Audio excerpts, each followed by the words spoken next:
This is JadeCast, your gateway to traditional martial arts and Chinese culture. Brought to you by your host, Shuffle Jonathan Bluestein.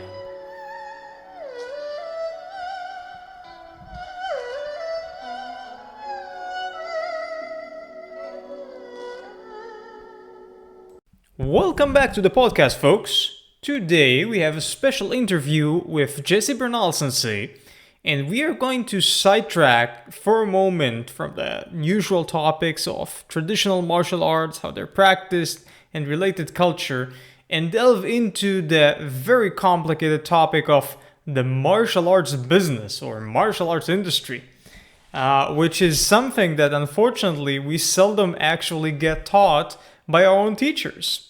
This is why I wanted to appeal to the wisdom of Bernal Sensei, who's a friend, a colleague of mine, who's absolutely brilliant with this sort of stuff.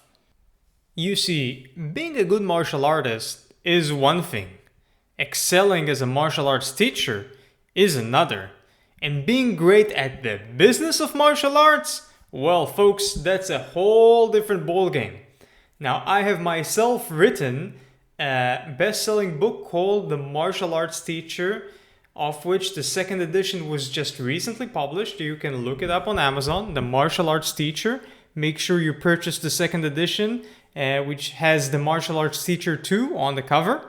But this book, The Martial Arts Teacher, primarily engages with the topic of martial arts instruction, and then only has a few chapters here and there about the business of martial arts. I am not by any means as skilled and knowledgeable of this topic, with all of my personal experience having had a martial arts school for years, as much as Bernal Sensei, which is part of the reason that I brought him on the podcast today. And there are many other good reasons, with him being a super nice guy and a great martial artist, and really someone who's a pleasure to talk with, as you would see momentarily. So without further ado, I present Jesse to you. Jesse Bernal, welcome to the podcast. Thanks for having me on here, Jonathan. I appreciate it. So I gotta tell you folks, even though I am a veteran martial arts teacher and I've written books about how to teach martial arts, I still enjoy very much listening to my friend and colleague here, Jesse, and I've learned quite a bit from him about this art of martial arts instruction. So I brought him on the podcast today so we can discuss all manner of interesting things concerning how to run a martial arts school of any kind. So we said, you know what? Let's try to tackle all sorts of problems and challenges and mistakes that we feel that people make when they open a martial arts school, or maybe they've had a martial arts school for a while, maybe even years, but they face those challenges, and at times they have simple solutions which require one to change something small or just change their mindset. So Jesse, how about you bring forth something from your vast experience? I don't know if my experience is vast, but I've had some good mentors. So and I've seen this. I've seen people do this time and again. And I would say one of the biggest mistakes that new instructors make when they're going to open their own school is one around curriculum. And people who open their own schools, they tend to have, let's say they're green, right?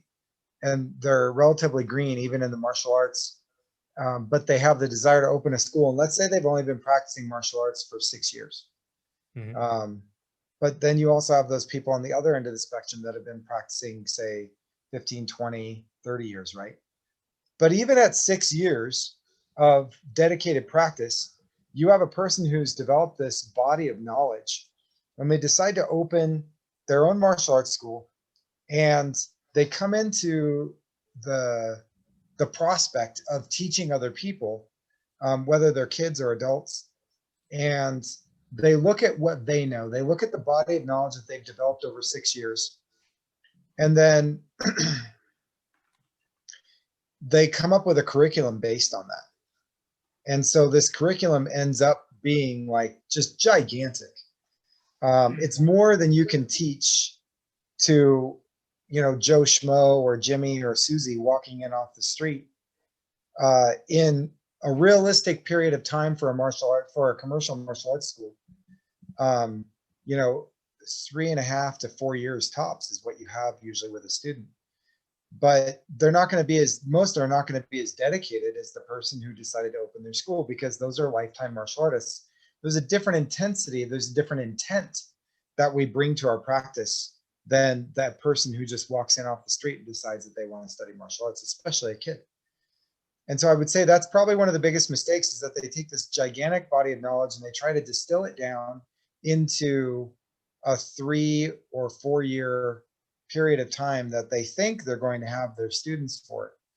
And they end up inundating the students and overwhelming them and trying to pack in too much stuff. And so they become disappointed with the quality of their students, because the students aren't putting in the kind of time that they themselves put in. So their expectations for what the students are going to be able to pick up is unrealistic from the get-go. So, I mean, if we go even deeper than curriculum, it's this common mistake that we all make, that we consider another person to be akin to ourselves. Yeah, for sure. Yeah, and when I was in, and I always go back to this story because it's so obvious. There's a couple things, right? So when I was in junior college, I took a music theory class. And now, mind you, I had almost no music theory going into this class. And I remember the teacher was a doctor. He had a PhD in music. And he says, learning music theory is like learning a different language. So I'm like, okay, well, I'll give it a try. I did all right with Spanish, right? How hard could music theory be, especially since it's like a beginning level music theory course. So I get in there and he's getting frustrated with the whole class, not just me, but I mean, most of the people in there had no music theory background. He's getting frustrated. And he's like, I don't understand how you guys are not getting this. This is the most simple of things. And I dropped the class not too long after he got frustrated with us, because I realized that to him, it was so very simple, because his basis for understanding was so very high that his ability to, he shared with us at one point that he could write 3 or 4 different musical parts, like just hearing them in his head. And to me, I was like, that's insane. But, even reading a simple book to a toddler is very complex. But to us, because our basis of understanding is so much higher than a toddler, it's like, oh my gosh, this is so easy. And Yeah, I think a lot of people come in that way. There are 2 types of people for whom this is very challenging at times. One is the genius, like that particular music instructor lecturer, that he just gets it. He was born to get it. Yeah. It's like asking Usain Bolt, like, how do you run so fast? Well, I mean, much of it is inborn. He didn't have to learn it. And other people oftentimes are people who were born into the martial arts, into a martial arts family, or just happen to start martial arts at a very young age, maybe at the age of 5 or 6, and have been consistent since. So when they open up their first school, they might be 22 or 25 years old. They've been in the arts almost all their lives. Yeah, and athletic talent plays a big part too. Although there's a ceiling to talent, right? Your talent is only going to take you so far, and then dedication has to play a part. And I see that too with my own students, that they'll zoom through a lot of the stuff, and then all of a sudden they hit a brick wall. And I tell them, okay, now you have to work. So now you have to work. So let's, I'll give you an example from my own experience, because I made very similar mistakes myself when I was starting out. And then we can maybe break this challenge down and explain how this might be resolved or remedied in some ways. Sure. So when I was just opening my first school, I remember I made this big shipment from China, I think of 20 something staves. And because I was thinking, oh, like where the staves were on the curriculum, yeah, I mean, yeah, in a year and a half, 2 years, people would start playing with them. Well, I think those staves were just standing there in the school gathering dust when we didn't clean them for the better part of 4 years or more. Yeah, it took a while because yeah, people just didn't get. I was living this misconception of, oh, I traveled to China to learn. I practiced every day. I would go for like a morning session of 3 hours with my teacher's teacher, and then in the evening I might practice for another hour or two. So I got high up there in the curriculum real quick. But that's not the situation where you have people come in twice a week. Not at all. It's true. And, I just learned this recently. There's a big difference between the amateur and the pro. And because the word amateur has a Latin root, and it means two loves. And so the amateur has multiple things that they pursue. An amateur martial artist may have Could you martial arts. repeat that? I think I was not familiar with this, and I think the listeners would really like to nail this down. You're saying that the word amateur, coming from a Latin root, means two lives. Two loves. Two Two loves. loves. Two loves. Two loves, yes. And so the difference between the pro and the amateur, right, is that the pro has decided to not have two loves, but to have one love, right? And they pursue that to the exclusion of other things. And so the amateur could be, they could be in martial arts, and maybe they play in a softball league, or they've got other things that they pursue with equal vigor. Whereas a professional in anything, in any category, they pursue that thing to the exclusion of other things that they could pursue. I think that we see this not just, and we don't see this just in martial arts. We see this, I would say, in mothers specifically. I think men are distractible, or maybe we're not as maybe we don't have that same focus of dedication to our children that many mothers have, right? We engage with our children differently through activities and things like that. Whereas I think many mothers turn pro on being good mothers. And they will be mothers above and beyond, pursuing other things that they may like. Whereas men will be a dad when they feel it's appropriate, but they still have other things that they pursue as well. But martial arts, same way. You have people that come in and they're interested in martial arts, they enjoy martial arts, and they show up 2, maybe 3 times a week, and they put in the best effort that they have when they're there. And they might practice a little bit at home, 10, 15 minutes here or there. But a professional martial artist, it's on our minds all the time. And we're looking at things, and we're taking in data points constantly. We're watching videos. We're talking with our colleagues. We're comparing notes. And so, so I think that's the difference, right? Is that you were able to, you turned pro before you turned pro, right? You decided that martial arts was the thing you were going to pursue to the exclusion of anything else. Whereas your students, it was an activity. It was another thing that they did. It was a hobby, right? Yeah. So they were amateurs while you were a pro, and that's why you're the instructor and they're the student. Indeed. So, I mean, the traditional way they deal with this in China, some people in Western cultures kind of consider immoral. It's a very interesting format that they have, which is the teacher has students and customers. So for the very traditional Chinese teacher, that even happens in the United States.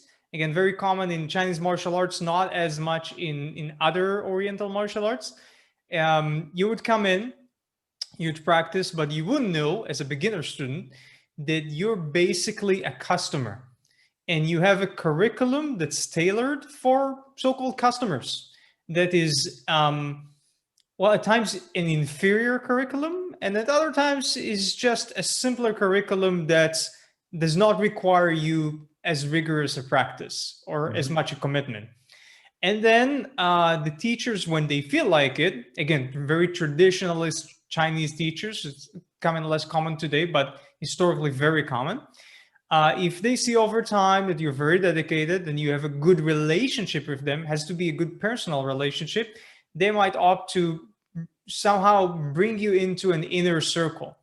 Oftentimes it's through discipleship. Many times, even before one becomes a disciple for several years, they would test you for this more authentic curriculum, deeper curriculum that they have. So they do this in with the system of circles: outer circle, inner circle. And sometimes there are as many as 3 or even 4 circles in traditional Chinese martial arts schools. Usually 2, but could be as many as 3 or 4. So Mm. that's one way to do it.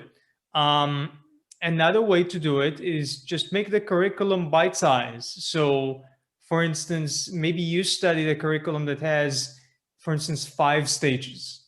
So maybe you break it down to 12 or 16, depending on how it looks. So, just in your experience, what are some of the methods that you would use? Well, like you're talking about, breaking things down into different um, segments or stages, right? Hmm. Um, I think it's so traditionally, right? When karate was coming around and back when it was taught in like Okinawa, the people you would study with a master for 3 or 4 years, and you would only learn 1 or 2 kata. And then if the master felt that you were more that you would be better served learning a different kata, he would, based on your body type or your temperament or whatever it was, he would send you to a different master and you would study with that master for 3 or 4 years. Hmm.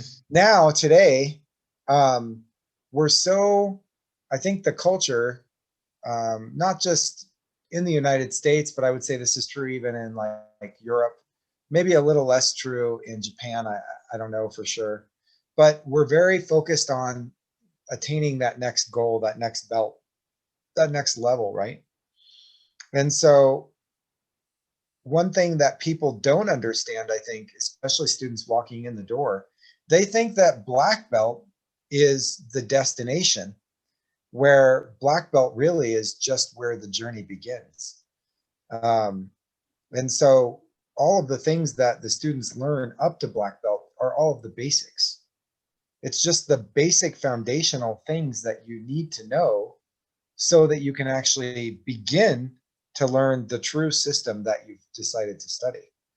And I would say that's true in many systems, not just in the karate systems, but I would say it's true even, in like Brazilian Jiu Jitsu, to become a black belt, it's about 10 years, 10 to 12 years.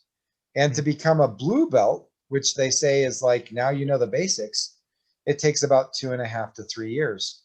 And that's just considered, you just got your foot in the door.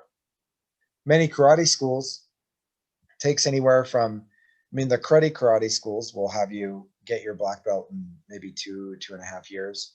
A decent karate school will have you get your black belt. You'll obtain your black belt if you study 2 to 3 times a week for anywhere from 3.5 to about 4 years. It usually takes to get a black belt at a good quality school. But I would say, depending on the culture of the organization you belong to has a lot to do with how you conduct yourself with your students, right?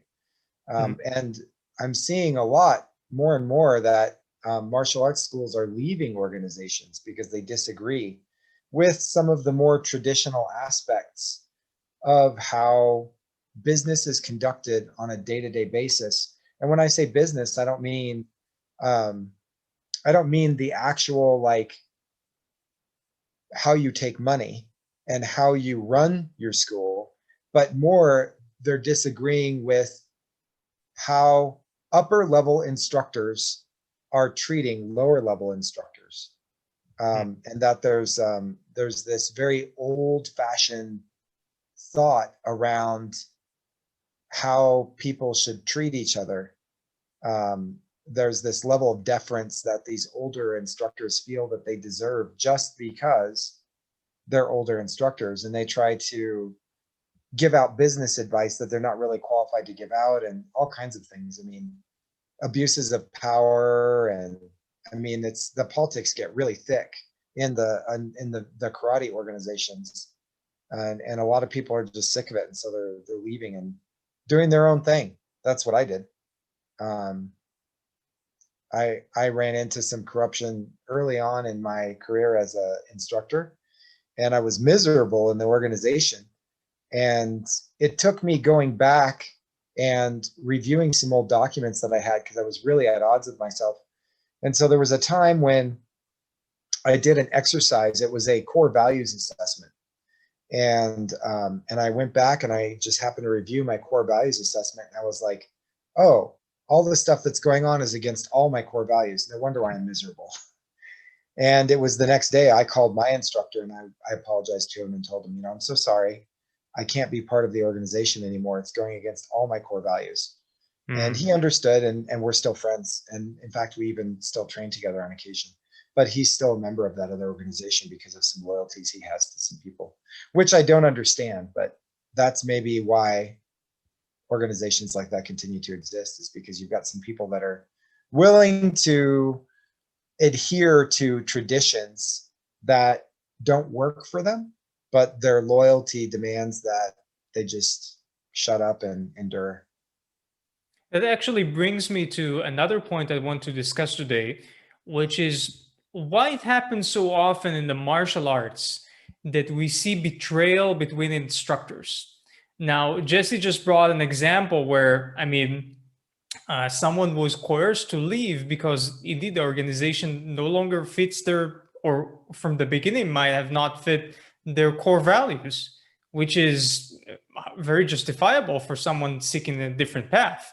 However, there are also instances where I see a lot of my colleagues, really good people, they've been teaching someone for maybe 5 or 10 or 20 or 30 years. And at some point that person leaves them, but it's not simply that they leave to start something different. They leave and they shut the door. And they do this in an ugly manner. Often there's real betrayal involved. They might, quote unquote, steal students and such. And in my book, The Martial Arts Teacher, I said, you know what? Martial arts are all about relationships, right? Jesse was just talking about how some people take the relationships to be on at top or more important even than the martial arts themselves. And the relationships keep them in organizations which otherwise they wouldn't be in. And I think it's very important in the martial arts, as in romantic dating. How do you set that first date or that first series of dates? Like, what is the type of impression that you give a person? If someone comes in your school and it's all business, business, business from the very first class, then likely that's the kind of mindset they're going to carry for the next 10, 20, 30 years. And they leave because it's just business. I have a very distinguished colleague from Canada, very famous master. I just don't want to name him because of this particular example. And he had an instance when a veteran student left him and didn't say anything. And person, I think, had been with him for over a decade, and he just disappeared one day. Didn't even open a school or anything, just disappeared. And at one point, he asked some other students who knew that student, like, where'd he go? What happened? And the student tells him, "Oh, Master So and so, don't take it too personally. I mean, for that sort of student, it's just business." And he freaked out. He's like, "It's just business? That's what it was? Just all this entire decade of a relationship between us?" But that's the thing. Sometimes you don't set up the relationship right. So you feel it's one thing, but the other party feels different. And it happens with divorce. And it also happens with martial arts divorce. Yeah, well, certainly. I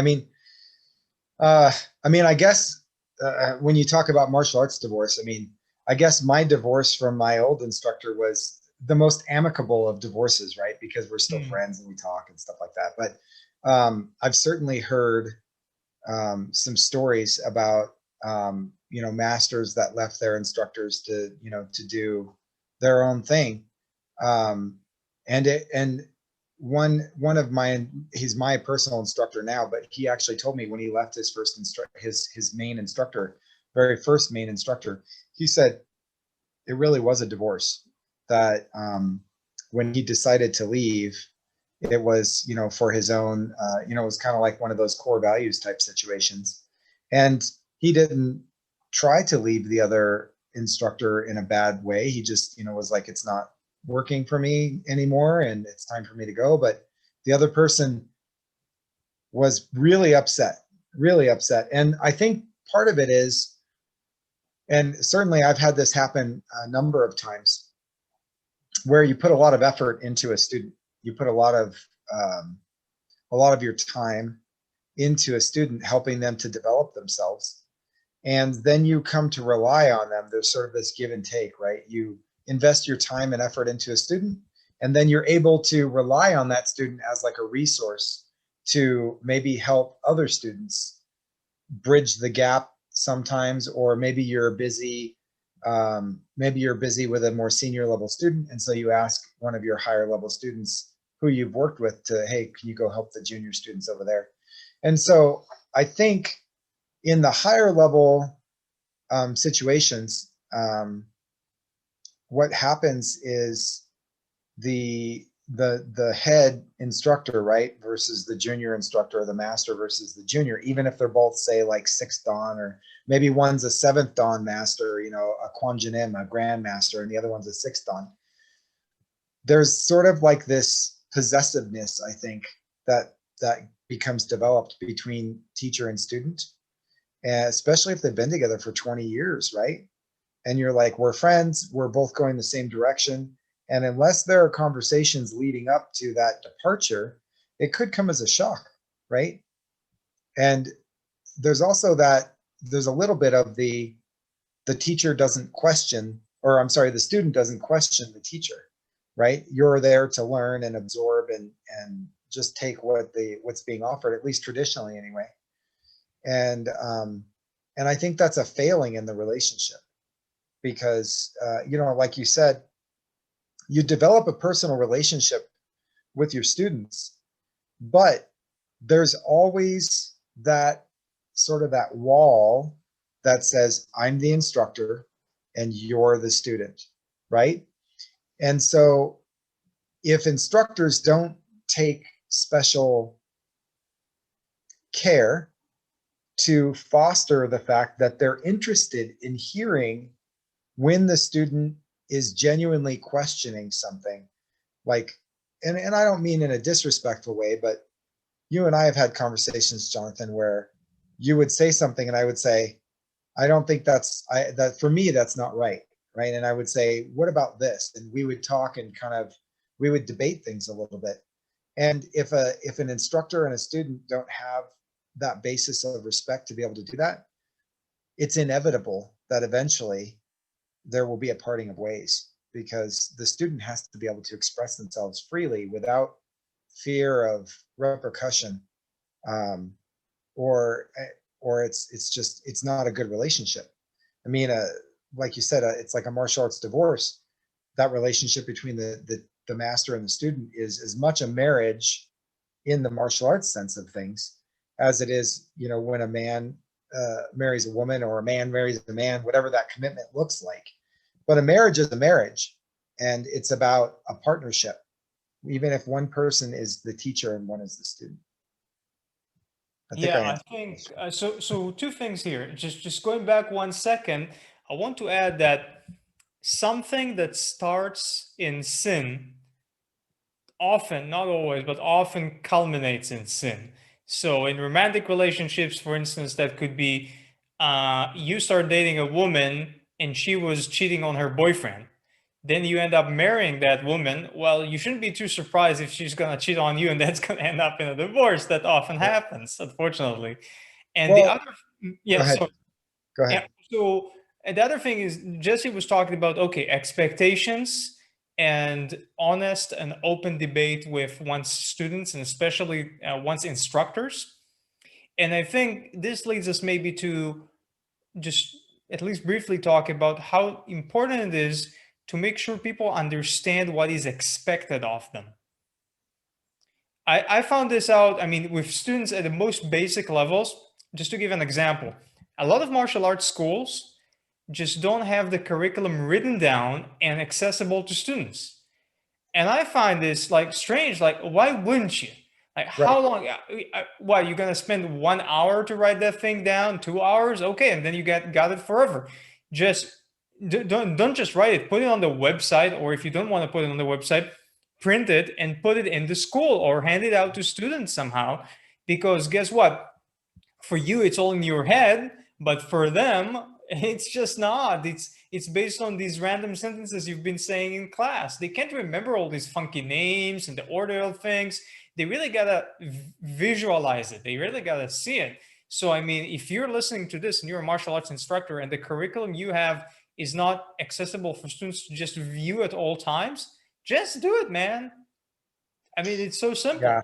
I agree with that totally.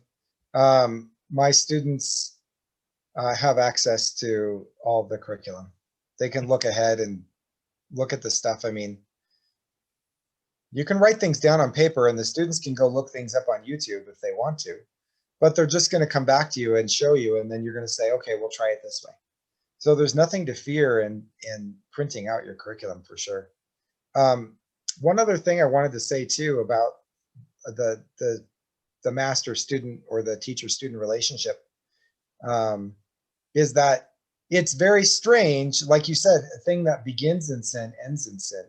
And so every master has had to leave a master at some point to start their own thing, right? Otherwise, they wouldn't be the master. They would be the student of the master. And so it's an interesting, we'll call it it's an interesting hypocrisy that a master who left their master to start their own thing then gets upset with their student when their student leaves them to start their own thing. Yeah. It's very egocentric, really, You know, that it they're really like, depends on where does one aspire to take the art. Like, do you want to sure, have a school or an organization, or do you just want to pass on your knowledge? Because I give you an example.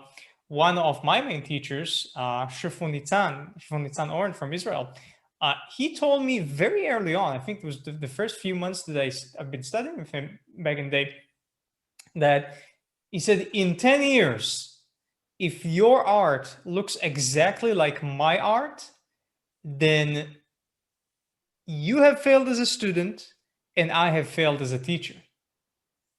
And I was shocked even then that someone could say something like this. And you know what? This was one of the most profound things I ever heard someone tell me as a teacher or as a person. It influenced a lot the way I do things nowadays. But interestingly, as someone who had created his own organization and likes to have things very structured, it's difficult for me to speak like this with beginner students. I might tell this to students after they've been with me for a good number of years. But I would be personally afraid that if you tell it to a first year student, they would get the wrong idea. But compared with myself, my own Shifu Nitan, when he was teaching me, he had no aspirations to build an organization or this very structured tradition. He just genuinely wanted to teach and to pass on the knowledge. So he wasn't bound by these aspirations, so we could have perhaps a healthier relationships. Indeed, I mean, to this day, we have a very good relationship. I think that's a great example. And I would say, I mean, depending on what you're looking to do as an instructor, right? Let's say you're not looking to have a commercial school, but you're looking to have more like a club level school where you might have, we'll say 10 to 20 students tops, and they're students that study with you for years and years.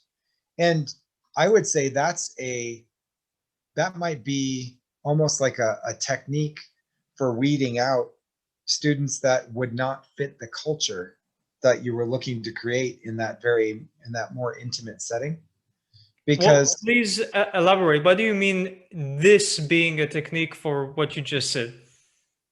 so so if you were to say to a student, exactly what your Shifu said to you, which was if your art looks like my art in 10 years, you failed as a student and I failed as a teacher.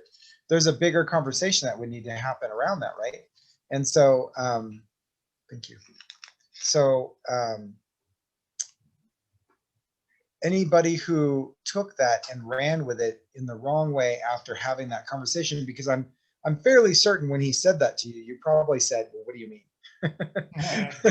Right? And there was probably a conversation that followed that. Mm-hmm. And so if a student just accepted that at your word and then started taking the things that you were teaching and twisting them or not really following what needed to be followed so they could create a good foundation for technique, then you would automatically know that the student wasn't a good fit, right? Because the student would display their character through their actions. And even just the fact that they wouldn't say, well, what do you mean by that? Can I get, let's talk about this for a second. That's like a conversation starter, right? Because you don't go and drop some Confucius saying like that on somebody and expect them to just go, I understand. Right? Well, I mean, it's true, but we also might fall into the trap of, in some cultures, people are taught to not ask too many questions. I wouldn't want those students. Would you? Well, I mean, we're looking from the perspective of, say, I was teaching in Israel back in the day, and you are teaching in the United States. But I tell you what, my good friend Grandmaster Keith Kensbeth has this huge organization in Europe, Yeah. and I've gone along with him to a few seminars in which he taught his Wing Chun. Mm-hmm. And when I attended those seminars, there were very different kinds of culturally oriented people in there. The Germans, they're so very polite and cooperative and willing to learn, but they didn't ask too many questions. At least, I mean, if they wanted to ask something, they could wait 3 or 4 or 5 hours of a day-long seminar with breaks in between and only ask at the very, very end. And it's not that as human beings, they're not necessarily very different to other students across the world. It's just that it's a cultural thing. But then again, they have those very good other qualities as students that are like their discipline and their willingness to really look very deeply into what they're studying if they're serious about it, which I mean would be at times more difficult to find among some Israeli students. Mm. So every culture's got its pluses and minuses. So that's why I'm saying sometimes not asking questions. Yeah, in some cultures it's a bad omen. In other cultures, you gotta be cautious. Maybe it's just part of the culture, you know? Right. Well, and that certainly goes back to the culture of your school, right? Because Mm-hmm. your school culture can override a national culture, right? That's true. Very The true. environment that you create in your school is yours to do with as you see fit, as long as, of course, it's moral and you're not breaking any laws. But I mean, so you talk about the German students who go 3 hours and don't ask any questions. Um, when I hear that, I think of the fact that it's a huge lost opportunity for not for them and anybody else that was at that seminar to have benefited from their questions and the knowledge that would have come from those questions. Because chances are, if even one student had that question, especially at a seminar, there were other students that had that same question.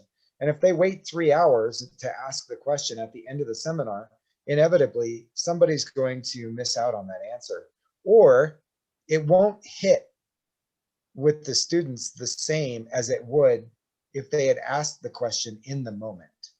Mm-hmm. But I think it says more about our American and Israeli cultures than maybe of their culture. Let me explain. I think in the cultures that we grew up in, we see things through exactly that word that's encompassed through opportunity. We are constantly on the lookout for those opportunities, an opportunity to excel, opportunity to individualize, opportunity to do business, to make money. It's a thing. It's a big thing in our movies, in our books, in the stories we tell each other. I can't tell you too much about German culture. It's really not my speciality, and I've only been to Germany 4 times.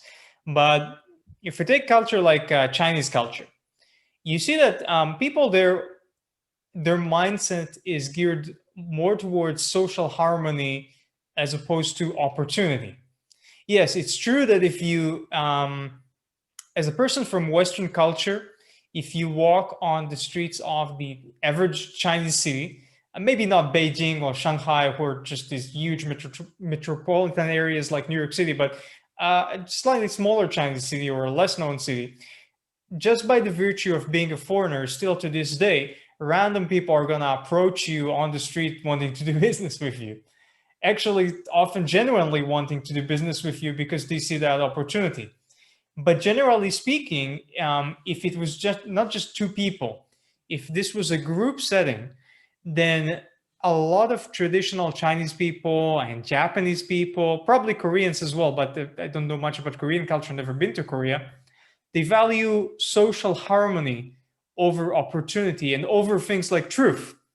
So I mean, Americans and Israelis are very keen on finding out what the truth is. And for a traditional Chinese or a Japanese person, or even an average Chinese or Japanese person, oftentimes social harmony is more important than truth. So, for instance, we see the example nowadays. You see all these so-called Tai Chi masters being bitten by MMA fighters, and it's all ridiculous, you know, and Yeah. we all know that's it's just silly. But how can this come about? I mean, you tell yourself, you know, in where I live in the United States or in Israel for that matter, or in many places in Europe, if you're a charlatan like this, you'd be out of business in 2 days. You wouldn't be Yeah. able to pull it off for like 5, 10, 20 years and then ending up getting beat up on TV by someone who's like totally average amateurish fighter. Well, the reason that such charlatanism is allowed is actually a positive social reason, which is they don't like to make other people lose face publicly. Right. Yeah, they would be in a park and someone would do something utterly ridiculous, but they're very accepting, like, yeah, okay.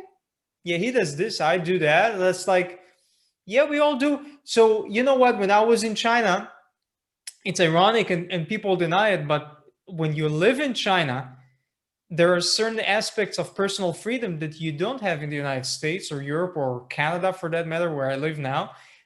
Even with all the tyranny that goes on in there and the social ranking and everything, because even though there is a dictatorial government running the place, strangely enough, that government doesn't care about a lot of stuff that you're doing that would make a big deal, legally speaking, in Western countries. So, for example, I would walk around China and I would try to push the envelope because they let you do more stuff when you're a foreigner. They try to just not look the other way because you're a tourist, you bring in the money, just make you feel comfortable. So I'd take all sorts of weapons like swords and spears and I'd walk with them anywhere. So on the street, it's like, yeah, you know, even other Chinese people would be carrying weapons. No one cares. But I would push it even farther. I'd take those weapons into the shopping malls. I took weapons into the cinema. No one cares because they take a look at you and it's like, yeah, they have terrorism in China, but you don't look like a terrorist. You're a tourist. You're a kung fu tourist. Like, yeah, all right, whatever.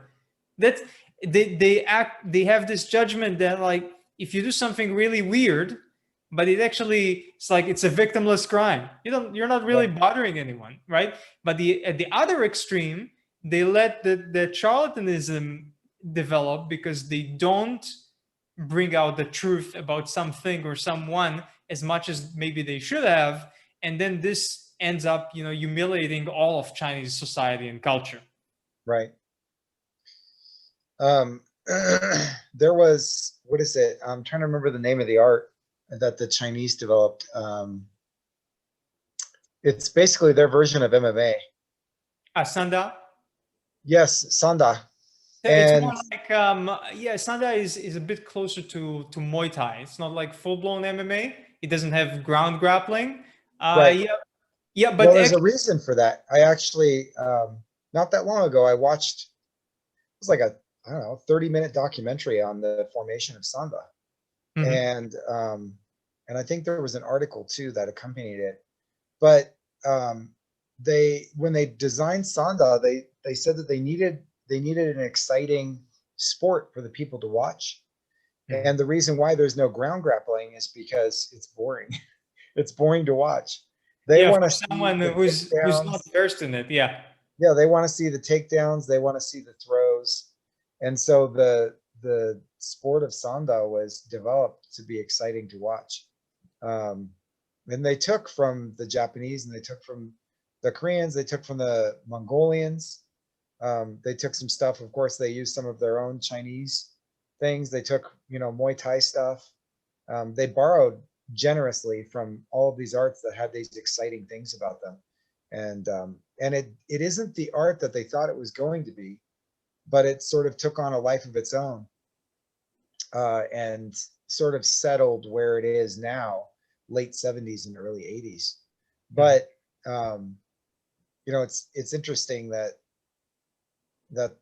they have something like that, and that it was about building excitement. Well, historically, what happened was there were three forms of martial arts in China that were literally created by committee. This is the simplified Taiji Chuan, the modern Wushu, and the Sanda. And just for listeners who are not who don't know the history, I'll just briefly summarize. The Chinese Communist Party did not like the idea of full-blown traditional martial arts with which you could kill people and you could teach people to be effective rebels, so to speak. So if anyone ever wants to rebel against the Chinese government, as has happened over the centuries, they couldn't use the martial arts against the government, especially not with weapons. So they didn't really put down the traditional martial arts as much as people say. They persecuted quite a lot of martial arts teachers, but usually based on politics, not based on their Right. martial arts. Yeah. And then they created different committees to create one Sanda, which is combative sports. The second one, the modern wushu, which is um, basically professional. You can call it professional martial arts dancing, which is kind of midway between dancing and traditional Chinese martial arts. Yeah, it's definitely more about the performance. Yeah, it's performance oriented. It's ranked by points, and then you have the simplified Tai Chi, that they created. Basically, brought together several masters of various Tai Chi Chuan styles, and told them you need to create something that's simple enough for any person on the street to practice, so that this would benefit their health without need to practice it for years and years on end. You can teach them that in a month or two.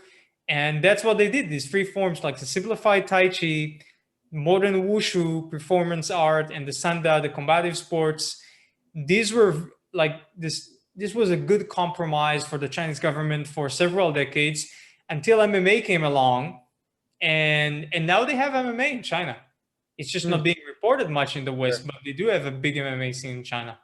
I'm not surprised to hear that. I mean, part of what I learned about Sanda was that the impetus for its creation was that the traditional kung fu artists were getting their butts kicked by the Muay Thai artists, and so they were like, "We need something to bring back our national pride," because Well, they that's an oversimplification of a sure, story. I think from one branch of Chinese martial arts, like a certain school or two schools that went to Thailand and got their butts kicked, and then people took that and implied that across the board for all of traditional Chinese martial arts. sure.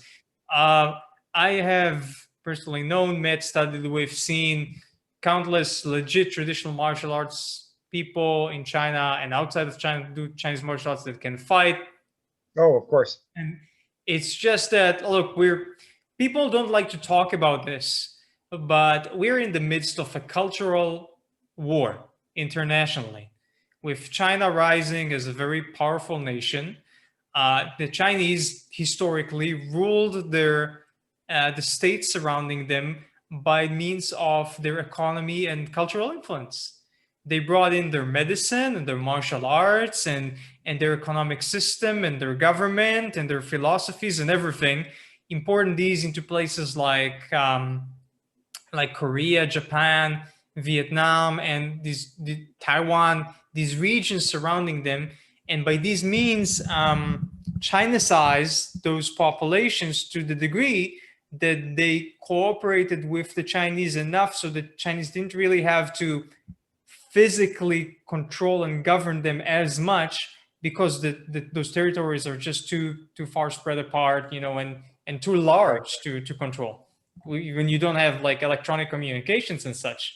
That's how the Chinese dynasties fell. It's one of the reasons that they just couldn't govern these huge territories as effectively for more than a few decades or a few centuries. It was too Right. much. Yeah. So now the Chinese are rising and they're trying to push a lot of their stuff onto Western nations. I mean, if you look, you know what the Confucius Institute is? No. They have this thing, this modality. They would pay university, and this is like, I think, hundreds of universities all over the world, including in Israel and the United States. They come to university to say, how about we give you a few $1 million per year? University says, sure, yeah, why not? Yeah, we want the money. What's the caveat? They say, oh, we're gonna put, you're gonna give us a room or a few rooms somewhere in one of your buildings. This place is going to be called the Confucius Institute. It's going to be an institute operating out of your university. The Confucius Institutes are all over the world. And we're going to give out a few nice lectures about Chinese culture, Chinese philosophy, all sorts of stuff. Maybe we do some martial arts classes, all sorts of interesting things. Usually like totally innocent, good stuff, interesting stuff about China. But in between those courses, there is some propaganda, and also they forbid the university, like, you get money from us, you're not going to say anything about Tibet. There's not going to be any courses here about Tibet or anything else that's in opposition with Chinese Communist Party agenda. Interesting. So this is happening all over the world, So they're and this is buying silence. yeah, and this is what's called, I have a degree in political science. In political science, this is called soft power, Hmm. and it's a form of cultural conquest. And now, contra to that, what Western nations are doing, they are pushing Western stuff into China and attempting to belittle Chinese cultural assets on the international scene. So nowadays, you see all over the internet like numerous articles and videos on how traditional Chinese martial arts are getting their butts kicked. But if you look at the people and the organizations putting this out there, you notice that quite a lot of them are actively speaking against all things traditional Chinese culture, or more specifically, against the Chinese Communist Party. Mhm. So that's the West's version of, like, counter cultural war against something like the Confucius Institutes. Right. Uh, I mean, and you said something, traditional Chinese culture and against the Chinese government. And I think it's a shame that they need to be connected, right? Because Yes, there's certainly nothing wrong with traditional Chinese culture. indeed. Communism has its pros and cons.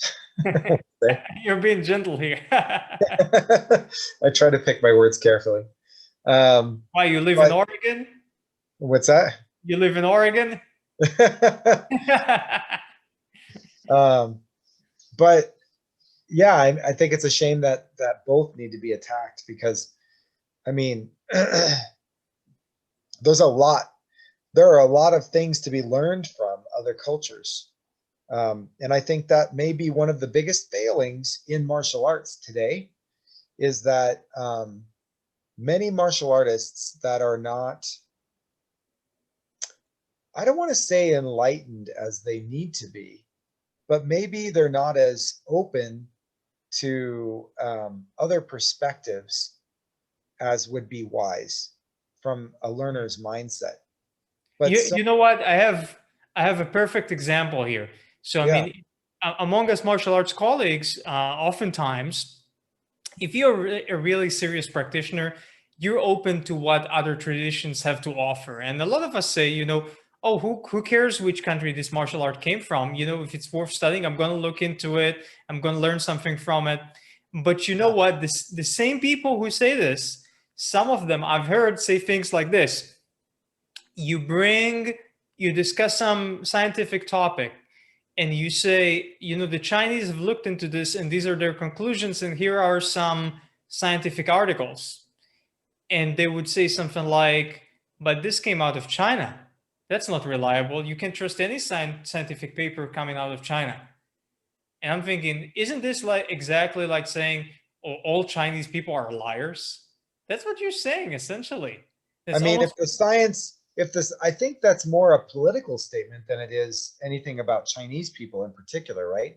Because what if you were to say something like a group of Chinese people from, we'll just pick some from South America that are not communist Chinese people came up with this scientific research. They're the ones that came out with this. Or let's take the scenario a step further and say there's an island off China that is not ruled by the communist government. So it is Chinese, right? We'll say it's culturally Chinese. And they came out with this research. I would bet that people would not question it as much as they would question something coming from communist China. That's true. Because, So it's true. It's not necessarily racism, but it is a form of bigotry because you can't sure, look at a nation of 1.3 billion people and just rule out every single research paper that came out of there right, because the Chinese Communist Party is indeed, of course, involved in many research papers, but certainly not all of them. right. Certainly not all of them could be entirely false. Mhm. Um, so what I was going to say about part of the issue is that with martial artists is that many times they say, my art's better, or that kind of thing, um, when many of the arts overlap. You just have to look at it the right Mhm. way. Maybe the application is slightly different, but the core of what you're trying to accomplish is the same. I mean, a punch is a punch is a punch at the end of the day. Um, and there's only so many different ways that you can apply a joint lock. And so is one art better than another? I mean, no. Is one practitioner better than another? There's a definite possibility there. And you know what else? And people don't say this. Some curriculums are better than others. Absolutely. Yeah. I mean, back to that curriculum thing that we were talking about. I would say another big mistake that school owners make is that when they design their curriculum, they they do it based on what they've been taught, the way that they were taught their martial art. But once again, we have to call back to the difference between the pro and the amateur, because the pro was taught a curriculum that was upside down. We were overwhelmed in the beginning many times. We were given a whole bunch of stuff to learn. And then we got about a year or so into our training, maybe 2 years, who knows, depending on the system. And then the instructor came back to us and said, remember all that stuff I showed you? And yes, sir, I remember it. I want you to go back and actually make it good. And so I expect you to spend another year just working on all the stuff that you've learned so far. The average person is not going to do that. An amateur is not going to do that. An amateur is going to go, well, I'm already pretty good, so I'm out of here. Right? How many times have you had a student that would start with you and practice for about a year or so, and then when things started to get difficult, they'd be like, okay, I'm out. See you. Bye-bye. Especially with commercial schools, because you've got amateurs, not pros. But that's another big failing, is that many times martial artists design curriculum and they design it based on how they were taught. And there's more modern approaches to it now, so that you can design your curriculum to create engagement as a part of the curriculum, kind of like that breadcrumb trail of, now that you've gotten good at this very basic thing, now I can teach you this next thing. And now that you've to learn this next thing, I can teach you the next thing. instead of just dumping a whole bunch of stuff on somebody. So you've got to design your curriculum. You have to design your curriculum with the end in mind. What are you looking for the student to have understanding of after they've been with you for 3.5 or 4 years, or however long it takes for them to get to that launching point, that black belt level, so that they have that foundational understanding of the system, so that they can really begin to learn the core and the heart of the system and not just the surface stuff. And you know what? This reminds me of something that I was writing about in my book, The Martial Arts Teacher. I didn't write it in the context of a curriculum, but it does relate to curriculums, which is when you teach, you shouldn't reveal anything and everything that you know and that you're going to teach, but you also at the same time shouldn't be too mysterious. So a teacher who is too mysterious is conceived by his students as being incoherent rather than mysterious. But then a teacher who tells his students every single thing he's going to do and every single thing they're going to learn at every stage is lacking with that element of mystery. And if we're talking about relationships, we always want a little bit of mystery about the people we have romantic relationships with. And of course, it's usually not recommended that one would have romantic relationships with students. That there are rare exceptions, but it's usually not a good idea. Still, there is sort of a romantic appeal to this teacher-student relationship in the martial arts. For sure, yeah, definitely. Yeah. So the examples are definitely a romanticized concept, especially in the martial arts. Yeah. So examples are often in the traditional Chinese internal arts.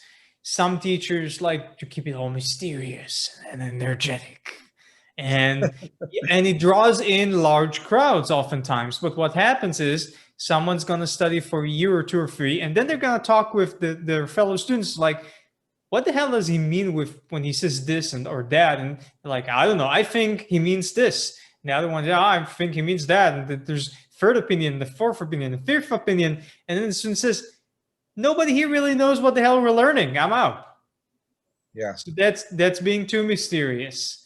And then when they reveal every single detail about themselves and what they're going to teach, then people say like, yeah, that's not exciting. I know what's going to happen. Right. It's like reading a script for a movie before you saw the movie. Right. Well, I mean, a good instructor of any kind really and truly is more a guide than a teacher, right? Because you're guiding the student along a path of learning that you more or less know what the lay of the land is. But the student needs to be the one to discover that for themselves, even though you give them markers along the way. So it's like, the GPS. You've got a destination you're going to, and the GPS says in 1.2 miles, turn right. Okay, now you know in about 1.2 miles, you have a right turn coming. It's the same thing with instruction. You show a student something and you say, do this thing, and they do it. And then you say, when you get good at this, it leads to this next thing. And then when they get to the next thing, you show them that thing. And then you say, when you get good at this, it leads to this next thing, so that they know what's coming next. They have something to look forward to. But if you've never been to that place and you make that right turn in 1.2 miles, you don't know what's on that road. You just know you got to turn in 1.2 miles to get to your destination. And so the teacher is a guide. It's like a GPS saying in 1.2 miles, you're going to take a right turn. And the student is saying, you're my GPS on my martial arts journey. And so I trust that in 1.2 miles, you're going to take me the right direction. I would like to ask you, Jesse, about a topic that I feel that you can write a PhD thesis on, which is how to do proper conversations when people call in asking about martial arts classes. It's not even about proper conversations for martial arts classes. It's honestly a proper conversation for any sales type thing where a person is seeking a service in particular. I mean, and I say a service as opposed to a product, right? Because with a product, a person has a list of things that they're looking to satisfy. Mhm. With a service, it can be related to feelings, which are not as concrete as products, right? Because like, let's say, like you and I have talked about barefoot style shoes on a number of occasions. Mhm. And so you got those Kuvo boots, I think, or the Kuva boots Oh, that. which I can recommend, by the way. I'm putting in a plug. They're not paying me. I was looking for a very long time for good winter boots that have the thinnest soles possible. And there is a type of shoe. The model is called Kuva. It's spelled Kuuva, Kuuva. Now they do a Kuva 5. It's like their fifth model thus far. Those are really good boots. I mean, if you live in a cold climate where it snows and it goes -Celsius. I mean, these are very good boots to practice with based on my own personal experience. They have the thinnest soles for boots that I could find, wherein the sole is totally flat and the shoes are flexible. It's not as good as having like full on barefoot shoes that you can wear in warmer times, but it's probably currently, until they invent like the really boots with really thin soles, that's the best that I've found for cold weather. And trust me, I've looked for many hours. I know I spent some time trying to find some shoes myself for, um, because in karate we practice barefoot a lot, and our feet, they get so dry from being on the rubber mats and things like that. Occasionally, I have to take a couple weeks where I wear shoes to class, and so it took me a while, but I identified the Vivo barefoot shoe. Mhm. It's the Stealth. I think it's the Stealth 3 that I settled on, and once again, Yeah, just like you, they're not paying me anything, but this is a I very good found brand. Vivo Barefoot. I mean, they tend to be more on the expensive side, but they also last longer. totally worth it, especially if you're looking for a shoe that you can wear on the mats. The rubber is not too tacky, so it's a harder rubber, so it doesn't wear into the mats. And those Stealth 3s don't have any knobs or anything on the bottom, so it's not going to rip up your mats or anything. So I'm Yeah, I very think pleased with that purchase. one brand that I use often is the Vibram Five Fingers, and I think that Vibram Five Fingers might not be suitable for most type of mats. No, there's too much grip. Yeah, The the soles are grip too would tacky. be. Yeah, I think the upper of the mat would kind of get entangled between your toes with these types of shoes. Yeah, I could see with some of the tatami style, like the thicker, um, Straw like mats. not even the straw mats, but the tatami style mats that have like a very thick like latex canvas type on them, Hmm. the thicker latex. Those shoes would be okay on that. Those mats are really durable, but your average, rubber style with, you know, it would tear them up. But back to what I was saying about the phone conversations. Hmm. When you're looking at products, you have a list of things. You're like, I'm looking for a sole that's not too tacky. I'm looking for a shoe that's really light. I'm looking for a shoe that has thin sole. These types of things. And so in those conversations, the person is checking off a list of yes, no. Does it have the things that I need, that I want, right? And the answer is either yes or no, and the person decides based on your answers. They either have what I want or they don't have what I want. But when it comes to, Maybe even before that. I mean, what do you do when someone calls, and this happened to me many a time, and they mistake what you do from being a service to a product? They think, sure, oh, that's very common. And so, I mean, I'm going to lead off this, my answer with this, that price is always a question of ignorance. So no matter what, like let's say, Jonathan, you decide you're going to buy a widget, right? And the widget is going to improve your life in some way. But you know that there are many widgets on the market that can do something similar to what you're looking for, but you're not sure about the exact details. Before you start to do your research on all these widgets that can essentially do the same thing, one of the first questions that we ask ourselves is, how much money do I want to spend? And then that becomes the litmus for how we conduct our research moving forward. we start immediately knocking out widgets that may meet all of our needs without even really looking at them because they're too far outside our budget. So, And I mean, with products, what we don't know, for instance, let's make it something slightly bigger than a widget. Say it's a fridge. I say, okay, I'm only going to spend the upwards of $300 on the fridge.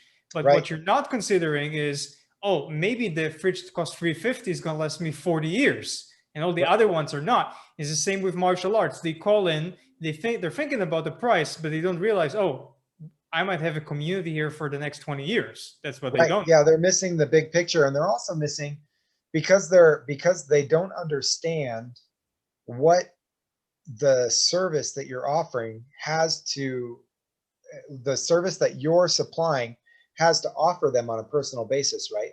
And so the conversation around, that happens many times with people who are not educated on how to engage their customers when they're calling or potential customers. The conversation goes something like this. Hi, so and so martial arts, school or karate school, kung fu school, whatever martial arts goes in there. Hi, I'm looking for martial arts lessons for myself or my kid. Great, sounds good. How much do you charge, and how many days a week do you have classes? Mhm. And then you say, okay, I have classes, you know, 3, 4, 5 days a week, doesn't matter. And then you say, and I charge X amount of dollars per month. And then here's what happens next. Okay, thank you. Bye-bye. And they hang up, right? Because I just want to explain to listeners essentially what happened here is that they had their checklist that's either literally written or invisible in their mind, and they made you answer their checklist as soon as it's answered. Bye bye. Right. Now, if done properly, the way the call needs to go is that you're asking them questions that are going to get them to tell you what need your service is going to fill for them. And so Mm-hmm. this phone call will go something like this. Hi, so-and-so martial arts school. Hi, my name's so-and-so. I'm looking for martial arts classes for me or for my kid. How many days a week do you have classes, and how much do they cost? Those are really good questions, and I'm going to definitely answer those questions for you. But I have a couple questions for you. Can I ask those questions? Sure, go Well, ahead. yeah, okay, yeah, go ahead, right? Okay, so now Jonathan's going to role play with me. This is great. Yeah. Great. So why did you decide that you wanted to look into martial arts for you or for your child? What made you say martial arts is the thing I want to look into? Well, one of my kids is just very active, so I want something that would make him move, but would also, kind of set him straight. He's a naughty kid. And the other kid is just shy, and I want to get him out there. Okay. Those are really good reasons for you to check into martial arts because I have a lot of kids in my program that have those same things. I've got kids that have lots of energy, like your naughty kid, which usually means that they're bored, right? And so we want to give them something to keep their minds active, but we also want to make sure that they're being physically active too. Does that sound like something you'd like? Yeah, yeah, it sounds like Nathan. That's what he needs, probably. Okay. And your shy kiddo, what's his name? As it's Josh. Josh. So, I mean, I'm sure you've seen this many times on TV with martial arts movies and things like that, where the kids they get to train in martial arts and they find a new sense of self and self-confidence, and it helps them to speak up even if they are shy. Wow, you mean like this Karate Kid thing? Yeah, I don't know. It's kind of, is it cheesy? I don't know. I mean, there's got to be a reason why it's so popular, I and it's guess. because it works. Hmm. So I think we can help Josh too, and I think you're going to be really surprised in about 3 months. Josh is going to have so much more confidence that he has. And Nathan or Nathaniel, that was your other kiddo, right? Yeah. He's gonna find some new focus, and he's really gonna turn into a kid that you can rely on to be focused and better behaved. I think 3 months is usually when I see big changes in the kids. So when can we have you Okay. come in and do a trial for those kids? Oh, I don't know. I mean, they have different times. How about Sunday and Tuesday? Well, we don't have classes on Sunday because we like to reserve those days for family, but Tuesday would be great. Now, do you prefer something in the afternoon or the evening? Afternoon would be best. Great. We have a class at 4 o'clock. Does that work for you? 4 o'clock. Let me think.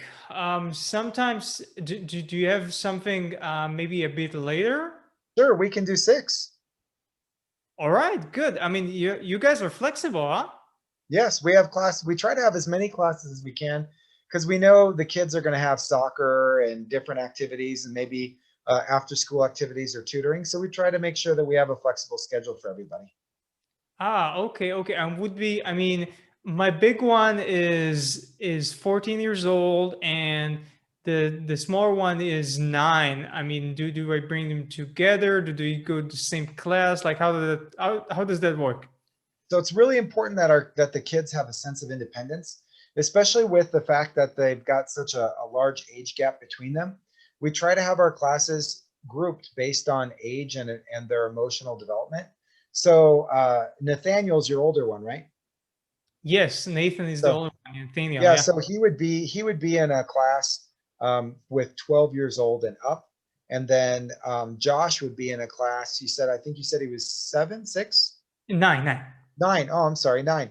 So he would be in a class with kids that are 7 to 11 years old. So they're in the appropriate age groups, and the developmental levels of those kids are going to be very similar. Okay, all right. Is there a free trial class? Absolutely. You can come try. In fact, I like to let people try class for about a week, and I encourage you guys to come as often as you would like during that first week, just so that you can get a feel for the different classes, the times that work best for your family, those types of things. And then after that first week, I highly encourage you guys to come at least 2 days a week. And that usually seems to be the sweet spot for most families because if you're coming 3, 4 days a week, it feels like you're at the school all the time. And we also risk the kids maybe burning out because they're coming so often. And we want to make sure we keep them excited because they're going to get their best results out of their martial arts practice by having that practice over a long period of time. So, I've got some students that have been with me since they were 4, and now they're coming up on 10, 12 years old. And it's because we maintain a regular practice. It becomes part of their lifestyle. Okay, that sounds good. So we'd probably come first time and see how it is. I'll ask my children if they like it. Then yeah, might become second time that week. Then possibly yeah, we might sign up. But how much is that gonna set us back? I was actually just about to come back to that because we got into our conversation there. And so I really like it when families practice at my school. And so anytime I have more than one student practicing with me from the same family, it's just $200 a month. And that's for up to 4 people from the same family. So if you and your wife would like to come practice, you're more than welcome to come practice with us too. We even have a special family class on Fridays where students of all ages and levels can practice together. We have quite a few families that come to do that. Wow, that's amazing. I mean, aren't my I mean, I'm uh I'm 40 years old. My husband's is 45. I mean, it's been a while since we did things like this. Aren't we too old for that stuff? Not at all. I myself am 48. So and I've had students in their 60s and 70s. We're going to make sure that we modify things for you guys if you have any physical limitations, and we're just going to help you guys become the best versions of yourselves. All right, sounds awesome. So, I mean, okay, so Tuesday at 6 it is, right? Yeah, let's do this. Let's get the kids integrated into the school. Let's have them get a little bit of a head start on their martial arts training.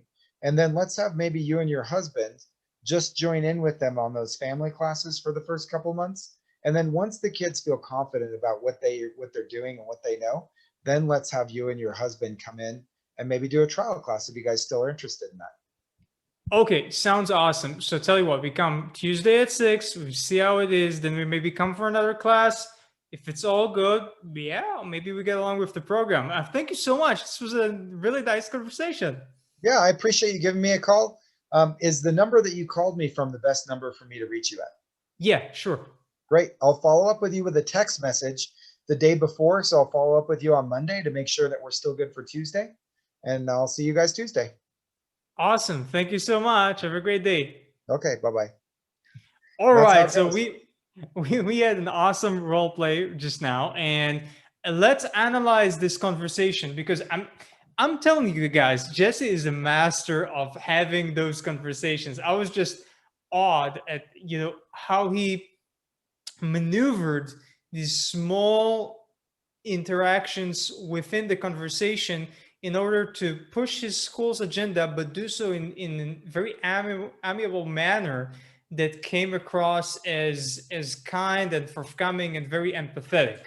So here are a few things I noticed that Jesse was doing as we were speaking. And again, this was total random role play. This was not rehearsed. We did not have a script for this. I even randomly got into the conversation. He was just going to talk with himself. Um, okay, so look at how basically Jesse was quote unquote indoctrinating the interested mother into the school vibe and culture. Like she's calling, there's another karate school. She doesn't know anything, but he's telling her we have those family things. We help children in this and that way. He tailors his answers to the different kids. She describes one kid in one way. He attaches a story and a narrative to that kid. Same with the other kid. He makes her feel comfortable. He talks with her about this whole thing as being just normal, an everyday thing, like going to school, like going to the grocery store. He makes it casual. He doesn't judge her at all, but rather when she says something, he continues where she leaves off, right? And he always makes sure to um, kind of have closure on every single point. So, for instance, at the end of the call, notice how he was speaking with her about a follow up with an SMS message. So I can tell you from my own personal experience, this was a debacle because what tends to happen is you don't ask about it at the end of the conversation. You end the conversation, then the person is set to come say in a week. Then you ask yourself, it's kind of like again like romantic dating, like do I call them? Do I send a message? Am I gonna sound desperate? Like, how is it? Is it legit? Not legit? Also culturally dependent. But Jesse was telling us earlier. Well, the culture doesn't matter. You create the atmosphere. You create this. You bring the school culture to the people. And what he did there was he was politely coordinating with the woman if it was okay on her part that he sends her a reminder. And of course, because everybody likes to have like their own volunteer personal secretary to remind them about things, right? People, you always find, yeah, send me a message, remind me about that. People like that stuff. So most people would definitely agree if you make that proposition. And then it becomes totally legit that you send them that reminder because they gave you permission. Yes. So that solves a big problem that martial arts teachers often have. I can't recall every single detail. Jesse, would you like to add some more commentary on the conversation? Yeah, there were a couple things that I put in there on purpose. So when she's talking about during the role play, when she's talking about the naughty kid and the shy kid, right? So I don't know if you noticed it or not, but I interjected that the naughty kid is actually just bored and Yes. needs to be stimulated and needs both mental and physical stimulation. And so I didn't say mental and physical stimulation, but I said we were gonna keep his mind busy and we were gonna give him some exercise. And so that was a way of addressing that. I don't think he's naughty. I think he's bored. Right. And so now He's not a problem. He has a problem. right, exactly. So he's not a bad kid, he's a bored kid. There's a difference.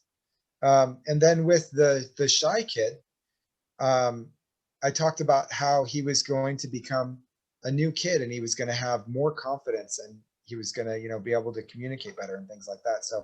So I cast both the kids in a more favorable light within 3 months of their martial arts training. And so it makes mom go, in 3 months, my kids are going to They're gonna my one kid's not going to be naughty anymore. He's going to be more stimulated and blah blah blah. My other kid's going to speak up more, right, and have more confidence, because those were mom's two pain points: naughty kid and shy kid. Naughty means bored, shy means lack of confidence. And so I addressed those two things as part of that conversation. And But like you that, said, I was indoctrinating that culture too. what you did there requires not necessarily a certain skill with words, but rather a change of mindset, I think. Mhm. Because you come at it as whoever is calling me, I'm going to put a positive twist on every single thing they say. You put it, it's kind of like, it's funny. It's like martial arts, right? There's an incoming force. You're going to meet with it and add a little bit onto it, right? More than Yeah, they were expecting.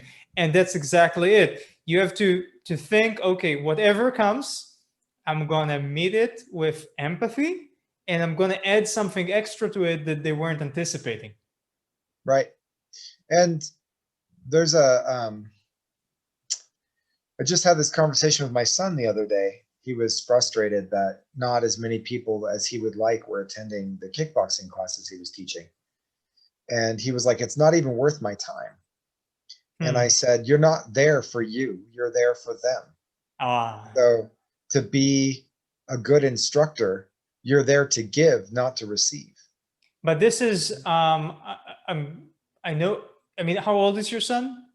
He's 18. He's 18. Okay. But Yeah. I mean, I feel for him because I started teaching in my early 20s, and this feeling that you have a new school, or maybe your school has even been around, for a year or two, and sometimes because maybe they're holidays, or just it's just a coincidence many people are sick, and you get a class with like one or two people, Right. and you feel like, oh, why am I so miserable? Why am I neglected? Why is the world doing this to me? But it's a kind of mindset that you're actually not allowed to have if you're a professional teacher. Right. If you go pro, right? Mm-hmm. My instructor told me this story about this very high ranking Tang Soo Do master that he had the opportunity to work with. And I think this was in the early 90s. And the man, if he was scheduled to teach a class, he would teach that class even if nobody showed up. He Wow. would be out there in a room, speaking to the room, teaching as if there were people there. And Hmm. so he showed up for a class with this guy, and nobody else showed up. He was the only student that showed up. And he asked some of the other masters, I'm the only one here. I don't want him to have to stick around just for me. And they were like, you may as well go in there, because if you don't, he's just going to be talking to an empty room. And that's the mindset, is that you're there to offer something. And I'm sure that that man, um, even when he was teaching to an empty room, was learning something about his instructional technique, whether it was projection of his voice or how he was tweaking something to, to teach to these imaginary people. But yeah, I mean, if we receive something from teaching martial arts, I hope that it's not egocentric, but instead a feeling of well-being, knowing that we're we're helping somebody to pursue something that they like and maybe eventually may love and go pro in, go pro at, instead of being an amateur. But the things that people take away from martial arts are not always physical lessons, but mental and emotional lessons, stick-to-itiveness and mental toughness and belief in themselves, and just all these awesome things. Because I mean, I have a woman that's a student of mine, and I think she's in her late 30s. She's overweight, she's a little bit shy, but she has become so much more confident. She would never speak up for herself. Now she does. And it's because she decided to take a chance and train in martial arts with her daughter. And her daughter even quit for a while. And she was like, I'm not quitting. I love doing martial arts. This thing has like changed my life. And for me, that's what I receive, is the well-being of others. And I think any instructor who, even without the education that I've had from my mentors with these phone calls and things like that, if you come into your instruction from a place of giving, people will find that and they'll be attracted to it. It's magnetic. And they'll engage with you. You may not grow your school to be gigantic. You might not have 100 people, but just by having that right mindset, you'll be able to attract 30 or between 30 or 40 students, depending on, where you're at and stuff like that. But 30 students without even any of the education, just being a very genuine person and being about giving, that's very realistic. You know, the story you told about this old teacher that who would teach class or seminar no matter what, that really touched me, and it brought about a memory of one of my big regrets when I was teaching back in Israel. There was this one time that I had a knife defense seminar that I was giving for my students. And I had the habit, because I wanted to teach as much as possible. I didn't care, if students would pay more or less. I just want to give as many classes as possible. And several times a year, maybe 5 or 6 times a year, I would have those seminars, like weekend seminars, and I wouldn't charge extra money for them. It's also part of a strategy, because I was just starting to build my school. It was more important for me that more students would be higher level than getting more money, because I need more higher level students to support the school. But anyhow, at the time, I was having this knife defense seminar, which was free, as the other ones were. And during those first few years, sometimes we'd have discipline issues with time, with getting to class on time, etc. That was resolved later. I can present the resolution after the story. And what happened was, the knife seminar it started at 9, but the original time was 10. But over the week preceding the seminar, I notified the students several times in personal and group messages, this is going to start on 9 and not on 10. Nonetheless, I think about 9 students came to the seminar 9 a.m. and then 4 more arrived at 10. And this was basically because they were not mindful. They received a lot of notifications, but they weren't mindful enough. So I had the following dilemma. Do I let them in? It's like I was given a free seminar, doing this thing for them, given a few hours of my time. I planned this ahead, really trying, send them all those notifications, and then they're late by an hour. And all of the other students are looking, the other students got there on time. And what I decided to do back then was to not let them in. I apologized profusely, but I explained we gotta have some more discipline. And it did indeed, yield a little bit more time discipline, which we resolved with a different method later. But in retrospect, I feel bad about doing this. I feel that, like that old teacher who taught every class, no matter what, it's a misunderstanding. Yeah, they're negligent. Yeah, it's kind of rude. But you know what? The more important thing is the giving. And I was there to give anyhow. So just doing things out of spite or out of principle, yeah, I don't believe in it anymore. I felt conflicted back then. Nowadays, I just wouldn't do it. I'd just let them in. Yeah. And the way sorry, Jesse. Ultimately, they were the ones that missed out, right? Yeah, exactly. They were already punished. Yeah. Mm-hmm.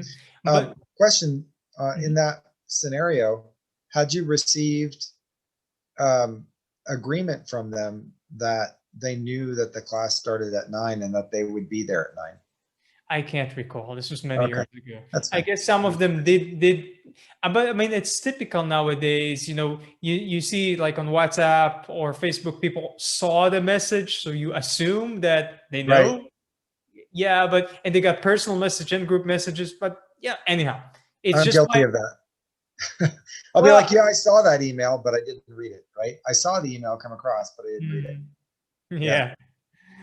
All right. So the way it's a funny story. I was trying to resolve that problem with arrival not on time to class for a very long time. it's an issue we all have to deal with as martial arts teachers, one point or another. It's also very culture bound. I think that in Germany, it's not as big a problem as in other countries because people are more disciplined with time. Switzerland, notoriously so with their watches and everything. So what do you do?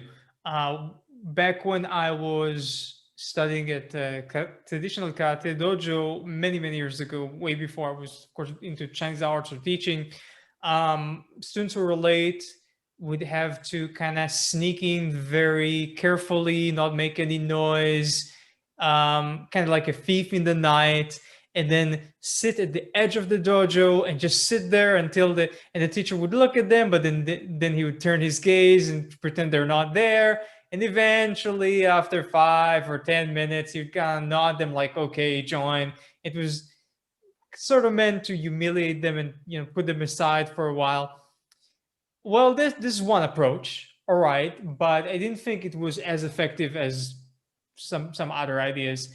Another approach, sometimes even in with these traditional karate teachers or in other schools, you're late by more than 5 minutes, just go home, and they might even yell at the student, just go home, or they'd make they'd force them to do all sorts of push-ups and sit-ups and all sorts of ideas.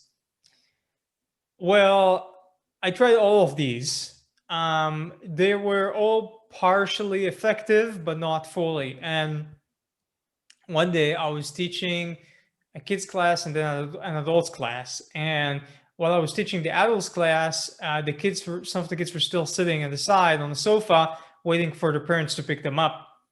And there was this one guy who was late by 10 minutes or so. And one of the kids who's kind of more outspoken and out there, he was looking at me confronting the guy who was late, and he was just shouting, let him do the horse, let him do the horse. And this is when I, like, inspired by this kid, I came to invent the stable, like a horse stable. So it'd have like this corner in the martial arts school, um, would with everybody who are late having to automatically to just put themselves in a horse stance, or horse step as it's known in Chinese. Now the Yeah. idea is like this: if you can be late by up to 5 minutes with no repercussions, that's okay. But if you're more than 5 minutes late, you have to do the horse for as many minutes as you were late. Oh. So it's so what happened was, it's very More interesting. than 3 minutes, I'd be like, guess I'm not Yeah, going to it's class tonight. terrible, terrible. So what happens is, it kind of makes people make the right decision themselves about the time they're late, because if it's gonna be over 10 minutes, they just wouldn't bother, right? Right. Yeah, 10 minutes in horse stance. Oh my gosh. That would be awesome. And the interesting thing is, like, you don't have to tell them, okay, 50 push-ups, or yell at them or do anything. It just becomes a rule in the school. Everybody knows what they got to do if they're late. Right. Once they've when they come in, you just make sure you see that they put a timer for the right number of minutes, Right. and they sit there and they're still watching the class, so they see what's happening. The other students are like, yeah, he's late, he's gonna do that. It does contribute in some way, and it's relevant to the curriculum, and they fin themselves up. I mean, if they're gonna be too late, or they're thinking of being too late, it's just not gonna come. Yeah. And this has worked out. I mean, this was the best solution that we have found. Put him in the horse. That's funny. Yeah, and you know what? Who taught me that? Like a 10-year-old kid, right? I learn from my students all the time. I learn regularly from my students. It's awesome. In fact, most of my mat chats, my character development mat chats that I do, the definitions for the things that we come up with, like loyalty and honor and these things, they're definitions that students came up with. So, because students learn better from their peers than they learn from us when it comes to things like that. Otherwise, we're just, talking head adult in the front of the room or in the circle, telling us what to think. They learn so much better from each other. It's better to lead a conversation around the character development traits you're looking for and let the kids be the ones to talk about it than it is to stand there and, you know, get on your soapbox and talk about it yourself.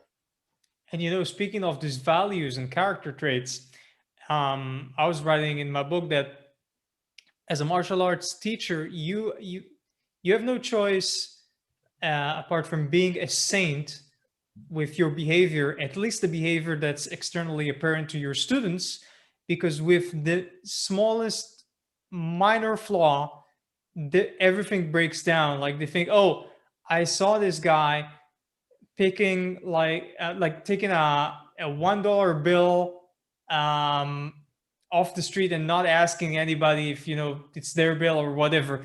They're gonna pick up on the students gonna pick up on the smallest possible sin that you've done and inflate it, and this is gonna be the first crack in the trust that they put in you. And I want to mention this since you're talking about these values and all. When I was a younger teacher, I'm still young. I was for several years single. I mean, I was dating various women, but what happened was I had several opportunities with students that either directly told me that they are available, or that kind of hinted at it. And women are very good, I find, when you're a martial arts instructor. They find ways, like in the midst of you demonstrating a joint lock on them, to just kind of give you the right sort of hint that if you're interested, then things could happen. And and it was very difficult because I was single and I'm young, and it's nice looking women with nice character and nice other things. And and one of the things that really kept me from getting to these places and dating any of them was exactly this thing that I knew. Okay, the moment they slip for even a day, everybody are gonna look, and it is gonna stick to my character as they see it forever. Yeah, yeah, for sure. And those types of stories hang out too. I have told my staff that I would prefer that they not date any students, and that if they did do it, they needed to tell me that that was their intention. And then I put an extra little barb on it and said, if you date a student or pursue any kind of relationship with a student, and as a result of a failed relationship, the student leaves the school, you are responsible for paying their tuition for 1 year after their departure. Wow, that's interesting. And um, and then, of course, I had a conversation about the fact that the student didn't come here to date you. The student came here to learn martial arts and to improve themselves. And so before you date a student, you have to decide, am I doing something selfish? Is it really in the best interest of that student? Or is it just something I want? And so far, I haven't had any issues. One way to look at it is like, oh, it's illegal. Like, you can't get personal relationships into contracts and management and whatever. And that's my legal brain with my law degree thinking about the whole situation. But then another way to think about it very positively is actually you make them consider those relationships far more solemnly that they typically would, because now they have to think, okay, is this genuine? Like, do I want to fling here and then ruin something in the school and risk people's livelihood and relationships and get into this whole thing? Or is it somehow really, really possibly serious? Because I have, despite us talking about this as a negative thing, there are a few exceptions. I know people who married students. I have a very beloved colleague, friend of mine, who married a student of his. In fact, I was there the first day that she came in for self-defense classes before she even officially got into the school. I saw the whole thing from day one, and it's one of those cases in which there is a personal dynamic that things really click in a way that's more than just romantic. Like, these people are very compatible. It's not a maybe, it's like, okay, this is legit. It's going to be stable. It's not just because, oh, look at that teacher. And you know what? There's this alpha male dynamic that it doesn't matter how quote unquote alpha one is, like in their personal lives or on the street or whatever. When a woman or a gay man or whatever, the context is here, you're seeing a male martial arts teacher physically dominating 20 or 30 or 40 men. Of course, it's cooperative, it's a teaching environment, uh, there is a psychological impact, maybe even in terms of pheromones, because research in recent years has shown that humans have pheromones that they subconsciously detect. Yeah. And that if you are single and interested, that affects you. Yeah, for sure.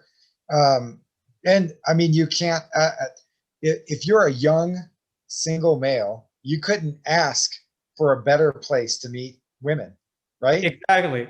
Because the environment in a martial arts class is literally set up to make you look the best that you can. I mean, short of you doing something just dumb, right? I mean, you're getting a lot of respect from other people. You're in charge. You know what you're talking about, right? These are all things that you're very confident in. So yeah, you're absolutely right. And it's funny. I've noticed in my own school, I have, inevitably you have single moms who want a strong male figure for their children, whether the children are male or female, doesn't matter. Mm-hmm. And many times I'll have single moms come in and say, I want martial arts kids. I want martial arts lessons for my kids. And they'll talk about some of the other stuff. They'll talk about, like the energetic kid or the shy kid or whatever. But at some point in that conversation, mom will mention dad is not, real prominent, or dad isn't the best example. And I want them to be able to see somebody who's a better example. And so martial arts, with a male instructor is something that I think is important. I mean, that's that in itself, what you just said, is already a warning sign with the mother at the onset of this whole thing, kind of involving you in what's happening in the household, which Right. means that it's very likely that within months the child's gonna bring that stuff to you and is gonna take stuff from you back into the household, and it's gonna be some chaos. So my experience with it is this, that, I establish, early on, I talk about my wife and kids regularly, so it's not a big deal, but I established very early on that, I'm not available. And then the other thing, once I establish that, it's fine. I've never had any issues with single moms like trying to come on to me or anything like that. But here's the interesting dynamic with that, is that as soon as mom gets a boyfriend, within 3 months, the kids are out of the program. I mean, it's like clockwork. It's like clockwork. Really interesting. Yeah. I think I experienced that once or twice. Yeah. I mean, I could literally go, okay, today is such and such day. And I could go by, 3 months from now, within a day or two, I'm going to get notice from that lady. And that's I bet there isn't a single article or a book on martial arts instruction that has that statistic. Probably not. Yeah, I mean, that's a pretty sensitive thing to talk about, right? It sounds, I mean, it's a little bit sexist. It's, there's a whole bunch of like stuff on there that, I don't know that you'd want to publish, unless maybe you had Chinese scientists doing it, right? Well, I wonder, I mean, I've seen in China when my Shigong teacher's teacher was alive, and I was there training with him, and the moms would bring the kids, and in this very traditional sort of social ceremony, they would almost beg him to take the child and make a man out of him. It's kind of more dramatic than, say, American moms bringing the kids to the school. They're like, I need you to make. It's like, it was very, you could see, even though I couldn't understand most of the Chinese, because my Chinese is very limited, still totally understood the context, and I saw what happened with the child immediately after. Like they were giving up. They were giving up the child to basically get a minor beating and get a little bit abused in terms of the stretching and make him what the Chinese call 吃苦. 吃苦is eat bitter. They want the child to eat bitter so they would be hardened for the difficulties of adult life later on. Interesting. That's pretty interesting. That's an interesting take on it, right? That you're going to harden the child for adulthood through hardship. I have a really funny story about this from my friend and mentor, Professor Steven Jakovitz. He said for many years in Korea, said both medicine and martial arts, and he said it's the worst in Korea. In Korea, the parents, sometimes both parents together, they'd bring the child, and they'd be like, beat the shit out of that child, kick them in the head, literally say that. And the child would be terrified because they see this martial arts teacher. It's a stranger. They don't know the person, and the parents just told that person to beat them up real bad. And then the funny thing would be that they would start doing everything the teacher tells them from the very first second. And the teacher would be like, and Stephen was watching this, like, look, I know it's very difficult things you got to do here, right? Like, I'm asking very difficult things out of you, and it's painful. But what do you want me to do? Like, do you want me to kick you in the head? They asked me to kick you in the head. That's the alternative. So, I mean, and you know what else? Stephen tells me he goes and he volunteers. I think before Corona times, it was once a week. He went to a poor neighborhood to teach poor children judo at the YMCA or something. And he says, what's the difference in, say, judo competitions where he takes his children between children who grew up like in average homes or rich homes, and especially of people who are already American, not Native Americans, but American natives, people, been in the States for 2 or 3 generations. Yeah. Like average parents, but the children of immigrants, what would happen is like, okay, let's take little Susie. So little Susie goes and she competes and she loses the competition, and she would go off the stage, and the parents hug her and cuddle her, and she cries. She's like, "You okay, Susie? We love you," and this and that. And you think, okay, it's wonderful, supportive parents. So it's not about the medal. It's you sometimes in life, sometimes it's down, sometimes it's up. It's okay. And you see little Rodrigo, whose Mexican parents just got to the States like 5-10 years ago, and he goes up on that stage, and they're like 3 rounds, and he lost the first round, and he goes down. I'm using like Mexican parents, but I don't think that the example was Mexican. I think he was using a different minority. I wouldn't be surprised if it's with Mexican parents too, stereotypically so.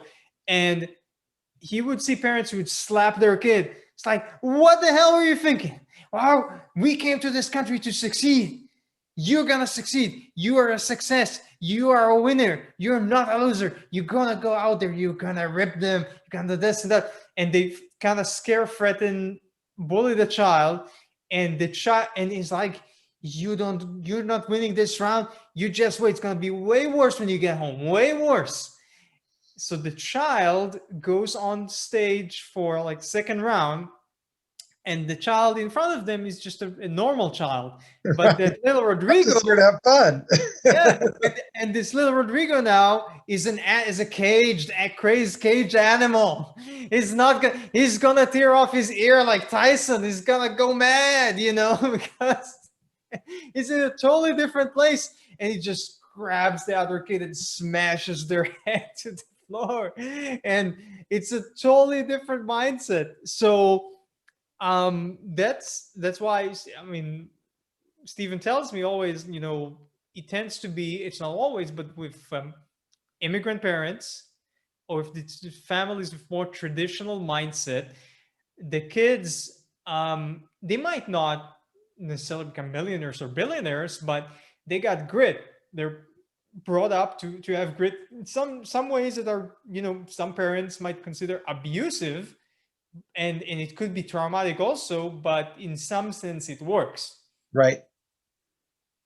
Yeah. And I think that's, there's a lesson for, even the, normal, we'll call them normal kids, right? There's a lesson for the kids that have a softer life in martial arts. And it's a lesson of violence, right?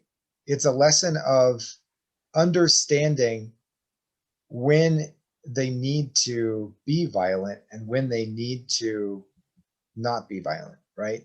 And it comes about naturally through the course of instruction when you start talking about techniques like, this is the proper technique for like gouging an eye out, right? This is how you deliver, this is how you break somebody's elbow, and this is how you do these things, this is how you can break a wrist, or all these things, right? And it's And now a possibility. It's right, because they might have watched whatever Steven Seagal or Tom Cruise do it on a movie, but it right. doesn't mean that they realize, oh, so an eye can come out, an elbow can be dislocated, like physically. Wow. Yeah. Well, and I got into a conversation with some of my students, higher level students, but they're young. They're like, I think they were 9, 10, and 13. But we got into a conversation about the proper technique for scooping an eye out. And it was part of our conversation around self-defense. And it was, if a person grabs you this way, these are some of the things you can do. And you might find yourself in a position where you can use your thumb on their eye, and this is how you do it.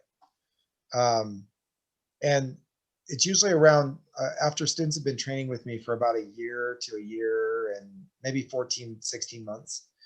But I have a conversation with them about about appropriate levels of response and violence based on the situation you're in. And we go through scenarios where I say, it's you versus another kid your age. What level of force is appropriate? And then we go up from there, right? And and depending on the age of the kids, I might say, you're 6 and you're going against, or you're 7, you're going against another 7-year-old kid. Are you going to kick them in the head? No. This kid doesn't know martial arts, right? Now, what do you do if this kid does know martial arts? Maybe they're a Taekwondo kid, right? And they're coming at you and they're throwing kicks at you. What's your response? You can't get away, this kind of thing. What's your response? Well, you respond in kind, right? And you knock the kid down. Do you go and drop a knee on their head? No, you get out of the situation, right? But we go all the way up. And then, of course, with older students, we go up and we talk about, okay, now it's you versus 2 people, and you're by yourself, and they want your money. And you've given them your money, and they're still sort of menacing you, right? And you have a feeling they're going to harm you. You versus 2 other people, what level of force do you bring to that? Are you going to break things? Are you going to take their lives? Like, what are you going to do? And so I think we talk about that. this is one of your strong points as a person, as a teacher, that you have this skill of presenting scenarios. When I teach certain things, I feel that theory I'm very good at explaining verbally. If it's scenarios, oftentimes I find it easier to demonstrate physically. But you have this very strong empathetic ability, and we saw that with the mock phone conversation, or now with the manner in which you present this to students, to break down in a very coherent, clear-cut manner how people should tackle certain situations when they have to. And I think this changes the way that I would personally do things with kids when I teach them that they haven't necessarily done before. If I was maybe teaching a certain technique, and then I would be, okay, this technique in this situation, that situation. But looking from a macro perspective, like you presented here, okay, you versus someone your age, you versus adult, you versus 2 adults who come to rob you. This kind of scenario building, role playing, I think is very important. And it comes oftentimes into martial arts from the worlds of law enforcement and military, but is not enough a part of actual martial arts traditions. Right. Well, there's value in, so it's sort of a stoic mindset, right? From stoicism, where you look ahead at all of the negative things, all the bad things that could happen, so that you can decide, how would I react to this bad thing if it did happen? And by having made up your mind or having an idea of how you would respond to that, you're then prepared for that thing to happen. But not prepared in like this way of dread, but prepared in this way of, I've thought about this and I understand how to move forward. And so that's part of martial arts, right? Is that we're learning to inflict harm on other people. Even if we're doing it just for character development, we still have that knowledge.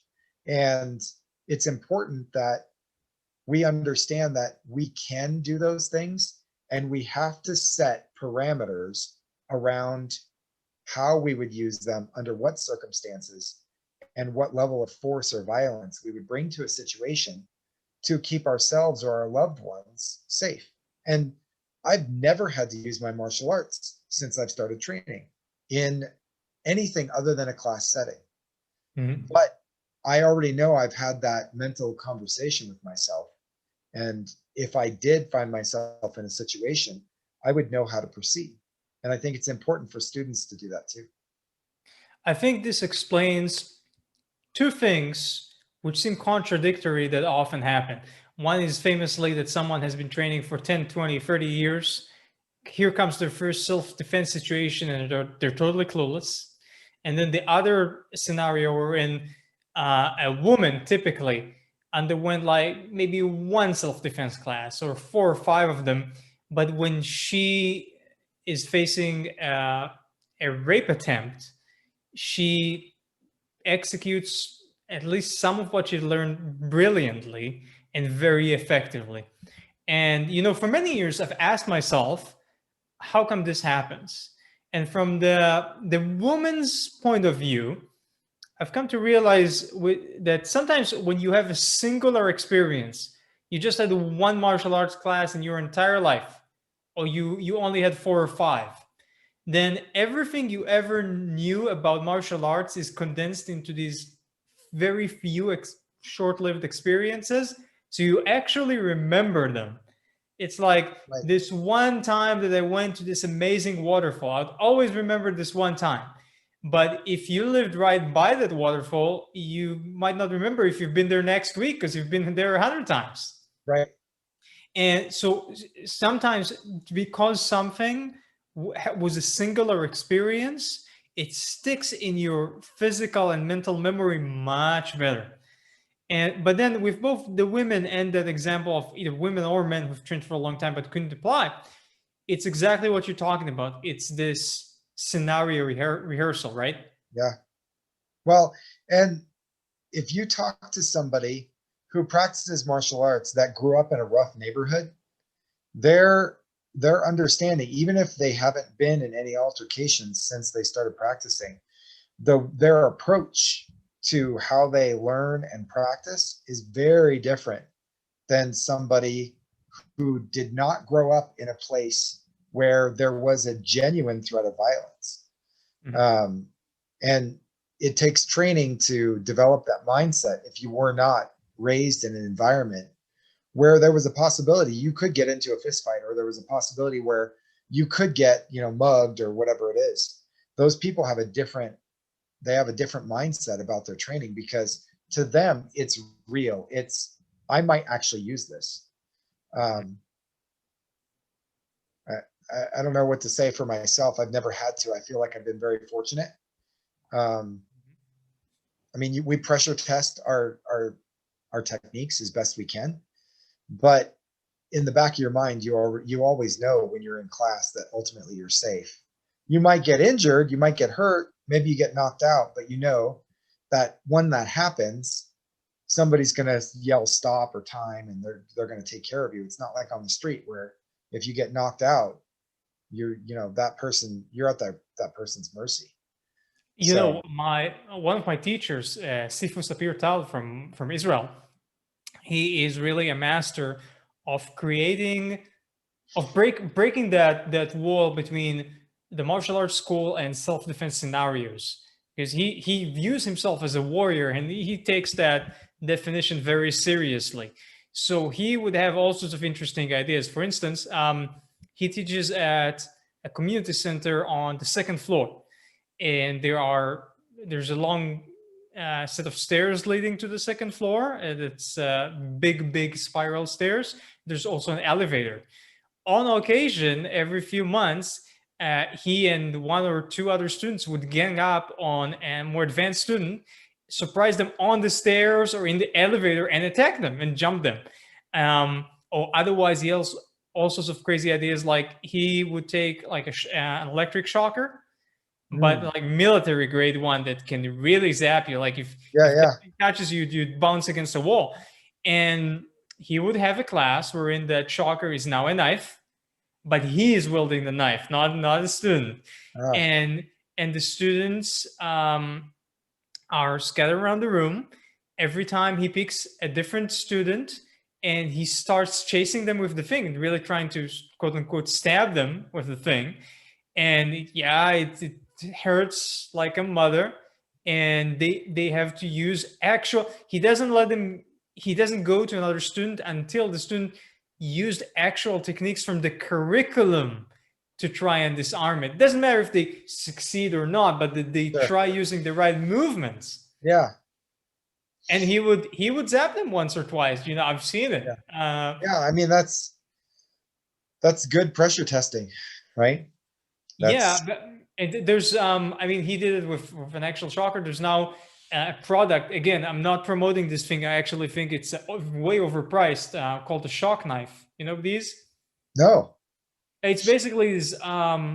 It's like classic Rambo style martial arts training knives, with which they put a metal strip around the edges of the knife, and there's a battery in the handle, and it can shock you. It's not as mild as putting wires on a small battery, but it's What's it? It's all called a shock knife. shock knife. Yeah, I think there's several products like that. Yeah, you can get them in North America for sure. But the ones that were common in the market a few years ago were very expensive. I don't know if it's worth it. I guess if you're very handy, you can make a knife like that yourself. You just hollow out the handle of a regular practice knife with like a very thick handle. You put a battery in there. You take two wires and you put a metal strip around the knife, and you got yourself a shock knife. This thing Yeah. is just professionally designed. Huh. Yeah, I'm looking at them now. Interesting. It's effective. It's an effective. Yeah, that would be a really good tool. Mm-hmm. So yeah, maybe not a professional grade electric shocker, but a shock knife is a good option. Yeah. Yeah. I mean, there's certainly ways that you could make something like that for sure. So, I I'm in Tomiki style Aikido. I think they came up with this idea of using markers as knives, so you know if someone actually slashed you and everything. a lot of the rubber knives that are out on the market, I know Century sells them. And like you, I'm not promoting it, but you can get these rubber knives that are just black rubber, but they usually have like silver paint kind of over them. And underneath, the black rubber is soft and pliable. And on a uniform, especially if you're not wearing a black uniform, but if you're wearing like a white uniform, if you get slashed, it leaves a mark and it washes out. And so and I've heard of people taking wooden knives and putting lipstick on the edge so that you Oh, can, that's an idea. yeah, doing lipstick or any, crayon, whatever it is, chalk, something that washes out. I have a story, a really interesting story about this. So this was told to me by my friend Grandmaster Keith Gansbrecht from Germany back in the day. I think it was in the 80s. He did a seminar, and there came in the seminar this very delusional martial arts teacher who's like had this ultimate style, undefeatable, and he was teaching this and that people, like a truly delusional person. And at one point, Keith had enough of him. He's like, come over here. Okay, show me your stuff. And of course, it was not effective. And because the guy, I mean, he wouldn't do it with an ordinary person. But this guy was going around his seminar telling everybody, about his invincible stuff. So he showed him in front of everybody that no, stuff is not going to work. But the guy was saying, this guy's like, the sun was in my eyes, I slipped, all these things. So people who really believe their stuff in that sense. So he said, okay, so you're talking about your invincible knife defense techniques, right? He took a training knife and he put it in a bucket of paint. Ah, And he said, okay, let's go. And he, of course, slashed him all over the place. He was just full of pain. The guy nonetheless stayed in the seminar, and after two additional days, suddenly he had a nervous breakdown. And he sat down, he was shaking, and he was not in good shape. And they talked with him, and he was murmuring, "No, I understand now why they didn't come back. Why they didn't come back." And it was found out later this idiot was hired to teach soldiers oh my in the gosh. past. And of course, Oh, I don't think that too many with infantrymen, in the 20th century, it's not as common right. that. They weren't all killed with knives, but still. Yeah, but he really came to the realization that he taught groups of soldiers for I don't know how many and for how long, but he taught them all this bullshit knife defense crap, which didn't work, and he came to realize that, like, all of a sudden, oh my, I had responsibility for these men, and some of them did not come back. Wow. Well, hopefully he took it to heart and I don't know what better happened with this techniques. guy, but here's the thing, this is a seminar in the 1980s talking about experiences probably dating from the 70s or 60s. So back in the day, people really didn't know better. Oftentimes, Right. they would even the army. I mean, in Israel, the army, the police force, they at times hired charlatans to teach all sorts of Yeah. stuff. It wasn't always professionals. Well, people just didn't know any better. I mean, if you look at, I mean, when I go back and I look at the one steps sparring and the self-defense, especially knife defense, that was published by the people that, were part of the Tang Soo Do Federation that I was part of back in my youth. When I look at that stuff, I'm like, oh my God, this stuff is awful. Like anybody who tried to use this would just get killed. They would just get, they would be in worse shape than if they just probably didn't do anything or just did whatever they thought, whatever instinct they had. They would have been better off than using those techniques. You know what? If you go to, I happened to see very, very early video recordings of Ed Parker. Ed Parker Sensei, the founder of Yeah, American Karate, Kenpo Karate. yeah, yeah, When he was very young, he was up to, I mean, some of his stuff was legit, some was kind of ridiculous. yeah, Before he systematized his system, it was weird, it was awkward, not everything, some of that yeah. stuff. Later on, really, really great things that he did and created and taught. So, I mean, yeah, these were different times.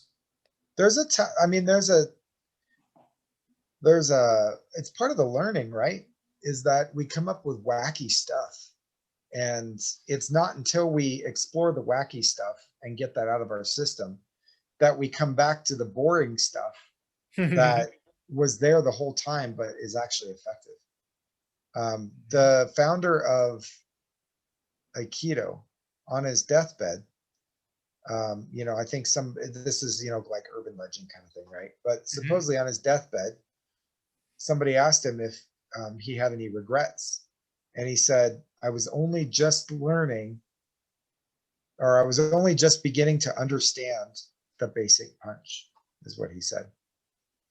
So, and there's those maxims in the martial arts that, when you start martial arts, a punch is a punch and a kick is a kick. And then you become a black belt and a punch is more than a punch and a kick is more than a kick. And then you become a master and you come to realize that a punch is a punch and a kick is a kick.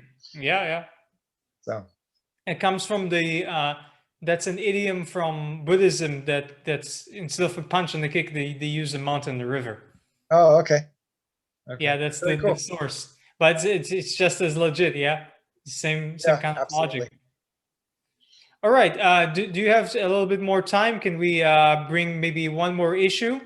Yeah, I've got maybe another 13-ish minutes. All right. All right. So let's briefly since I Hang on, raised the thing sorry, that hang on 1 second, Jonathan. What's up? Okay, give me till 3:30. I need to be leaving the house. You have enough time.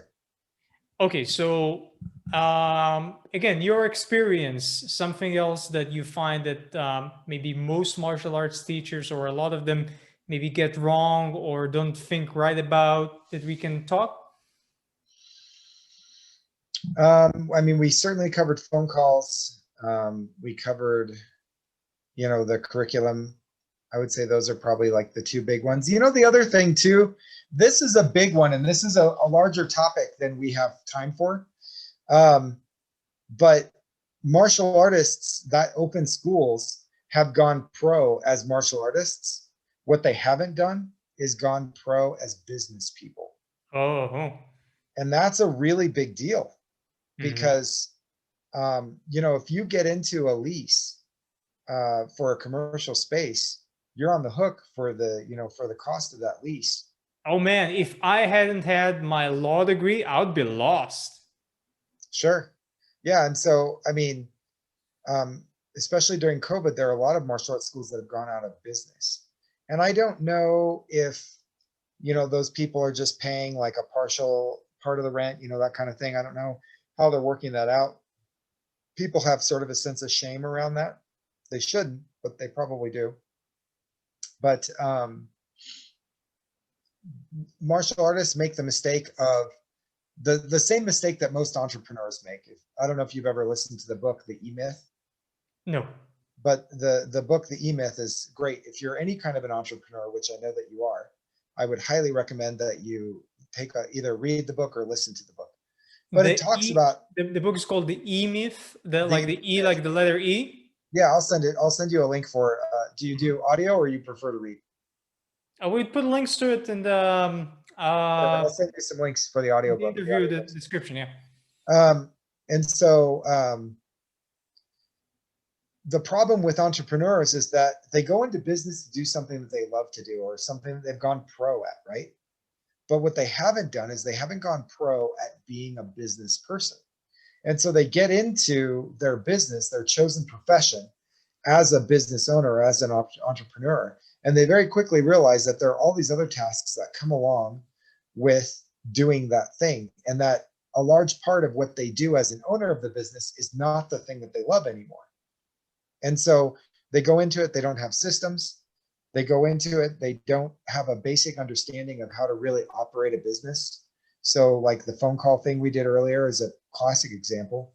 They don't understand marketing for their own business, right? Because that's not what they went pro at. They went pro at being a martial artist.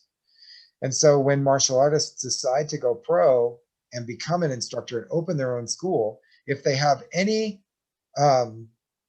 intention or desire to be bigger than a club size, right? And I say a club is anywhere from, say, 10 to maybe 30 students, right? Once you get up over 30 students, it's more than a club. It's a little too big for being a club.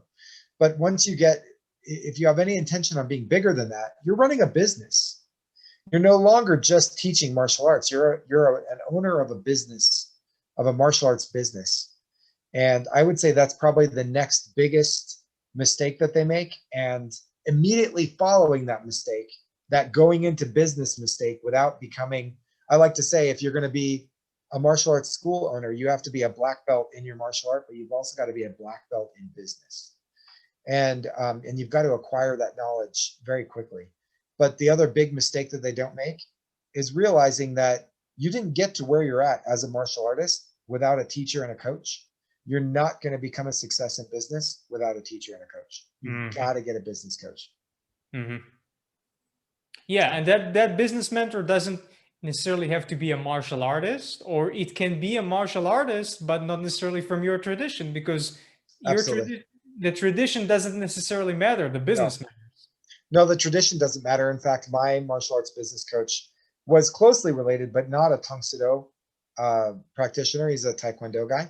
And honestly, in all the conversations we had around business practices and things like that, um, the actual application of technique was never really a subject that we discussed because it Hmm. was about business. It wasn't about the actual martial art itself, and it was about things like how do you conduct a proper phone call, and how do you handle a situation where you have um, a student who has outside of your school been accused of sexual misconduct, Oh, right? that's a big Stuff one. like that, and that is not a martial arts specific thing. Hmm. So, you know, a business coach, and I wouldn't say any old business coach would do. If you can't find a business coach that is specific to the martial arts industry, find a business coach that is specific to a physical service based industry. So maybe somebody who is a business coach for like gym owners and things like that. That would be an appropriate coach for you to have. But Hmm. getting a business coach that does mostly like retail businesses, that wouldn't be appropriate because the types of things that they have to deal with are just different. And I So think many people might entertain the thought of, how they find that person, but maybe that these people are not as far away as you might consider. For instance, you can go to a colleague of yours who's doing well with their business. Maybe they have a totally different business model to yourself. Maybe these people can be their mentors, or you can just ask them, like, who taught you right. this?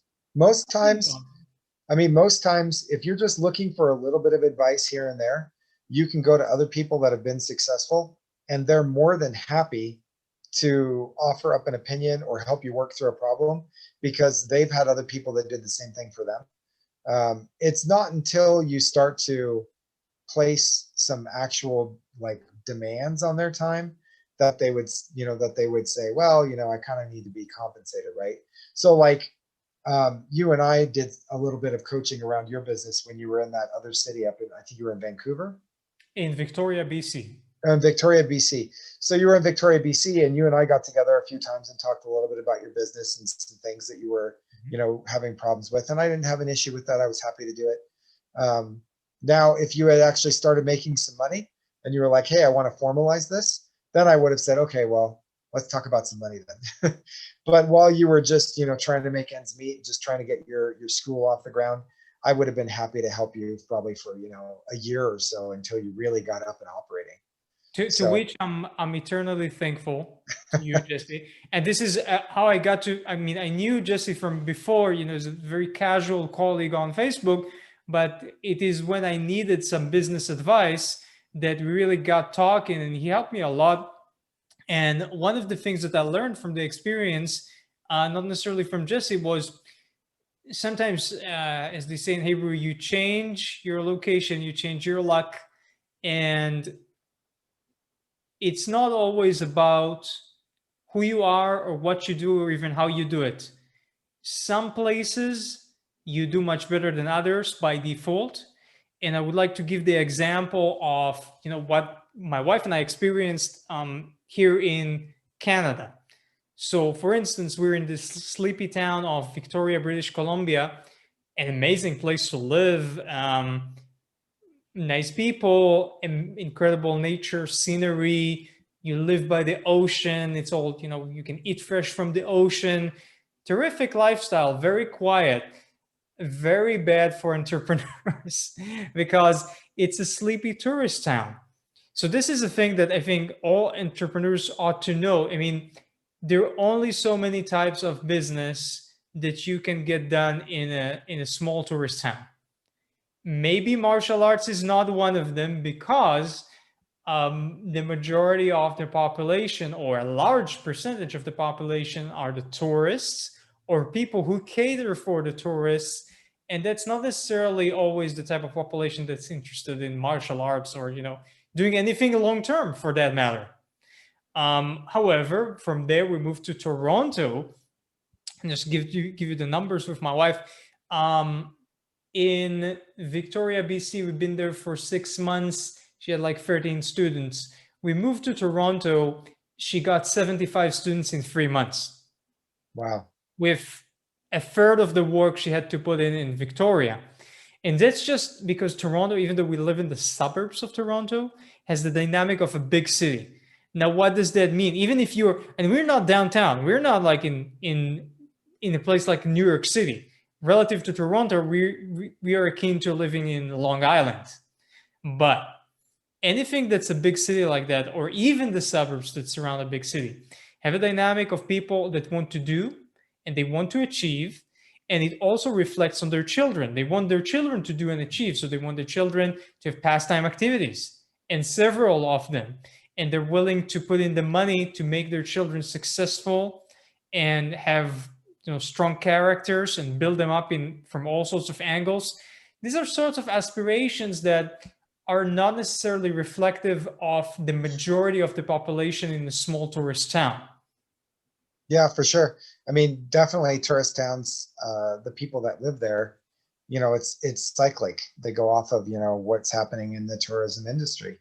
And most times they're engaged in what they're engaged in. And when they're not, doing stuff that is directly related to their businesses or tourism, they're doing stuff that relates to the stuff that they want to do when they're not working. They want to enjoy the area, right? Yeah. So, And yeah. to just give you a perspective of how much potential there are in these big cities like Toronto, my wife imagined that she could get 75 students in 3 months in the time of COVID in the suburbs. So now Yeah. imagine what your martial arts school could do around a big city, or if you were to open in a big city. I know of a Wing Chun teacher in New York City who's got 3 schools. I am pretty sure the guy charges something like $400 a month. Yeah, but I mean, when you look at the cost of lessons in comparison to the cost of the space and, comparative things, 400 sounds like a lot to us, but it's probably pretty standard there. I wouldn't know, and I wouldn't feel comfortable charging anyone $400 a month during No, it's true. it, this. Here's something too I can share. Is like during time of COVID, right? My main school was losing students and still isn't doing awesome because people are afraid to do things in groups. But I went to another part of the Denver metro area, just outside the Denver metro. I went to a part that's a little more rural, where there's a decent population there, but the people who live there, they have a different mindset. They're just more gritty, I guess, like you were saying, people with grit. And I opened my program. I pumped it up for about, I don't know, 3 weeks. And I opened my program there after 3 weeks of non-formal advertising, just word of mouth, with 60 students. Wow. And I could blow that program up as soon as I get a commercial space. I plan on blowing that program up to 120 to 150 students in probably 6 to 8 months. These Just are based on the numbers. fact that there's a demand. There's a lack of services up there for adults and kids for extracurricular activities. And I like to say I kind of fluked into it, but I've been looking at that area for a while.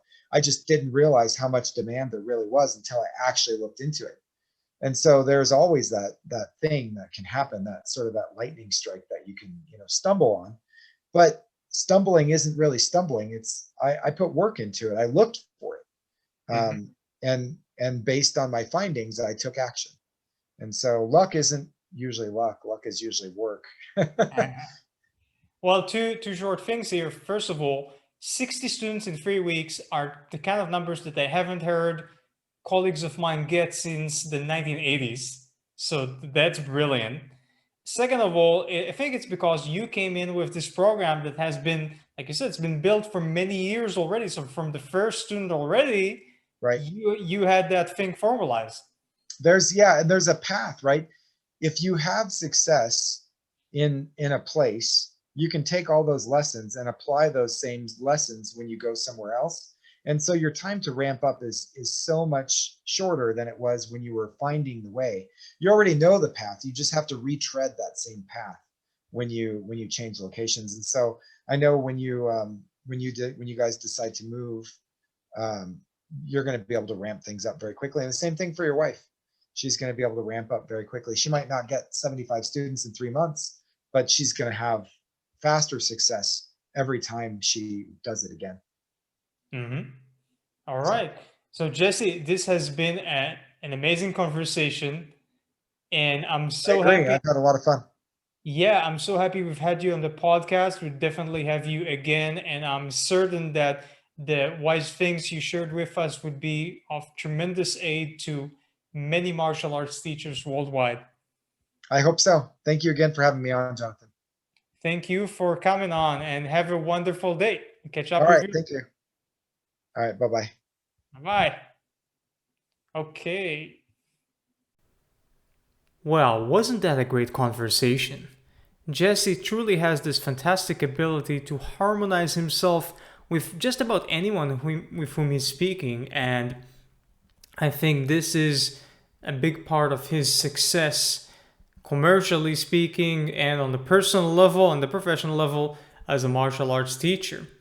If you'd like to learn more from Jesse, he's open to other martial arts teachers reaching out to him in order to establish a mentorship relationship so you could also learn how to excel in the business of martial arts.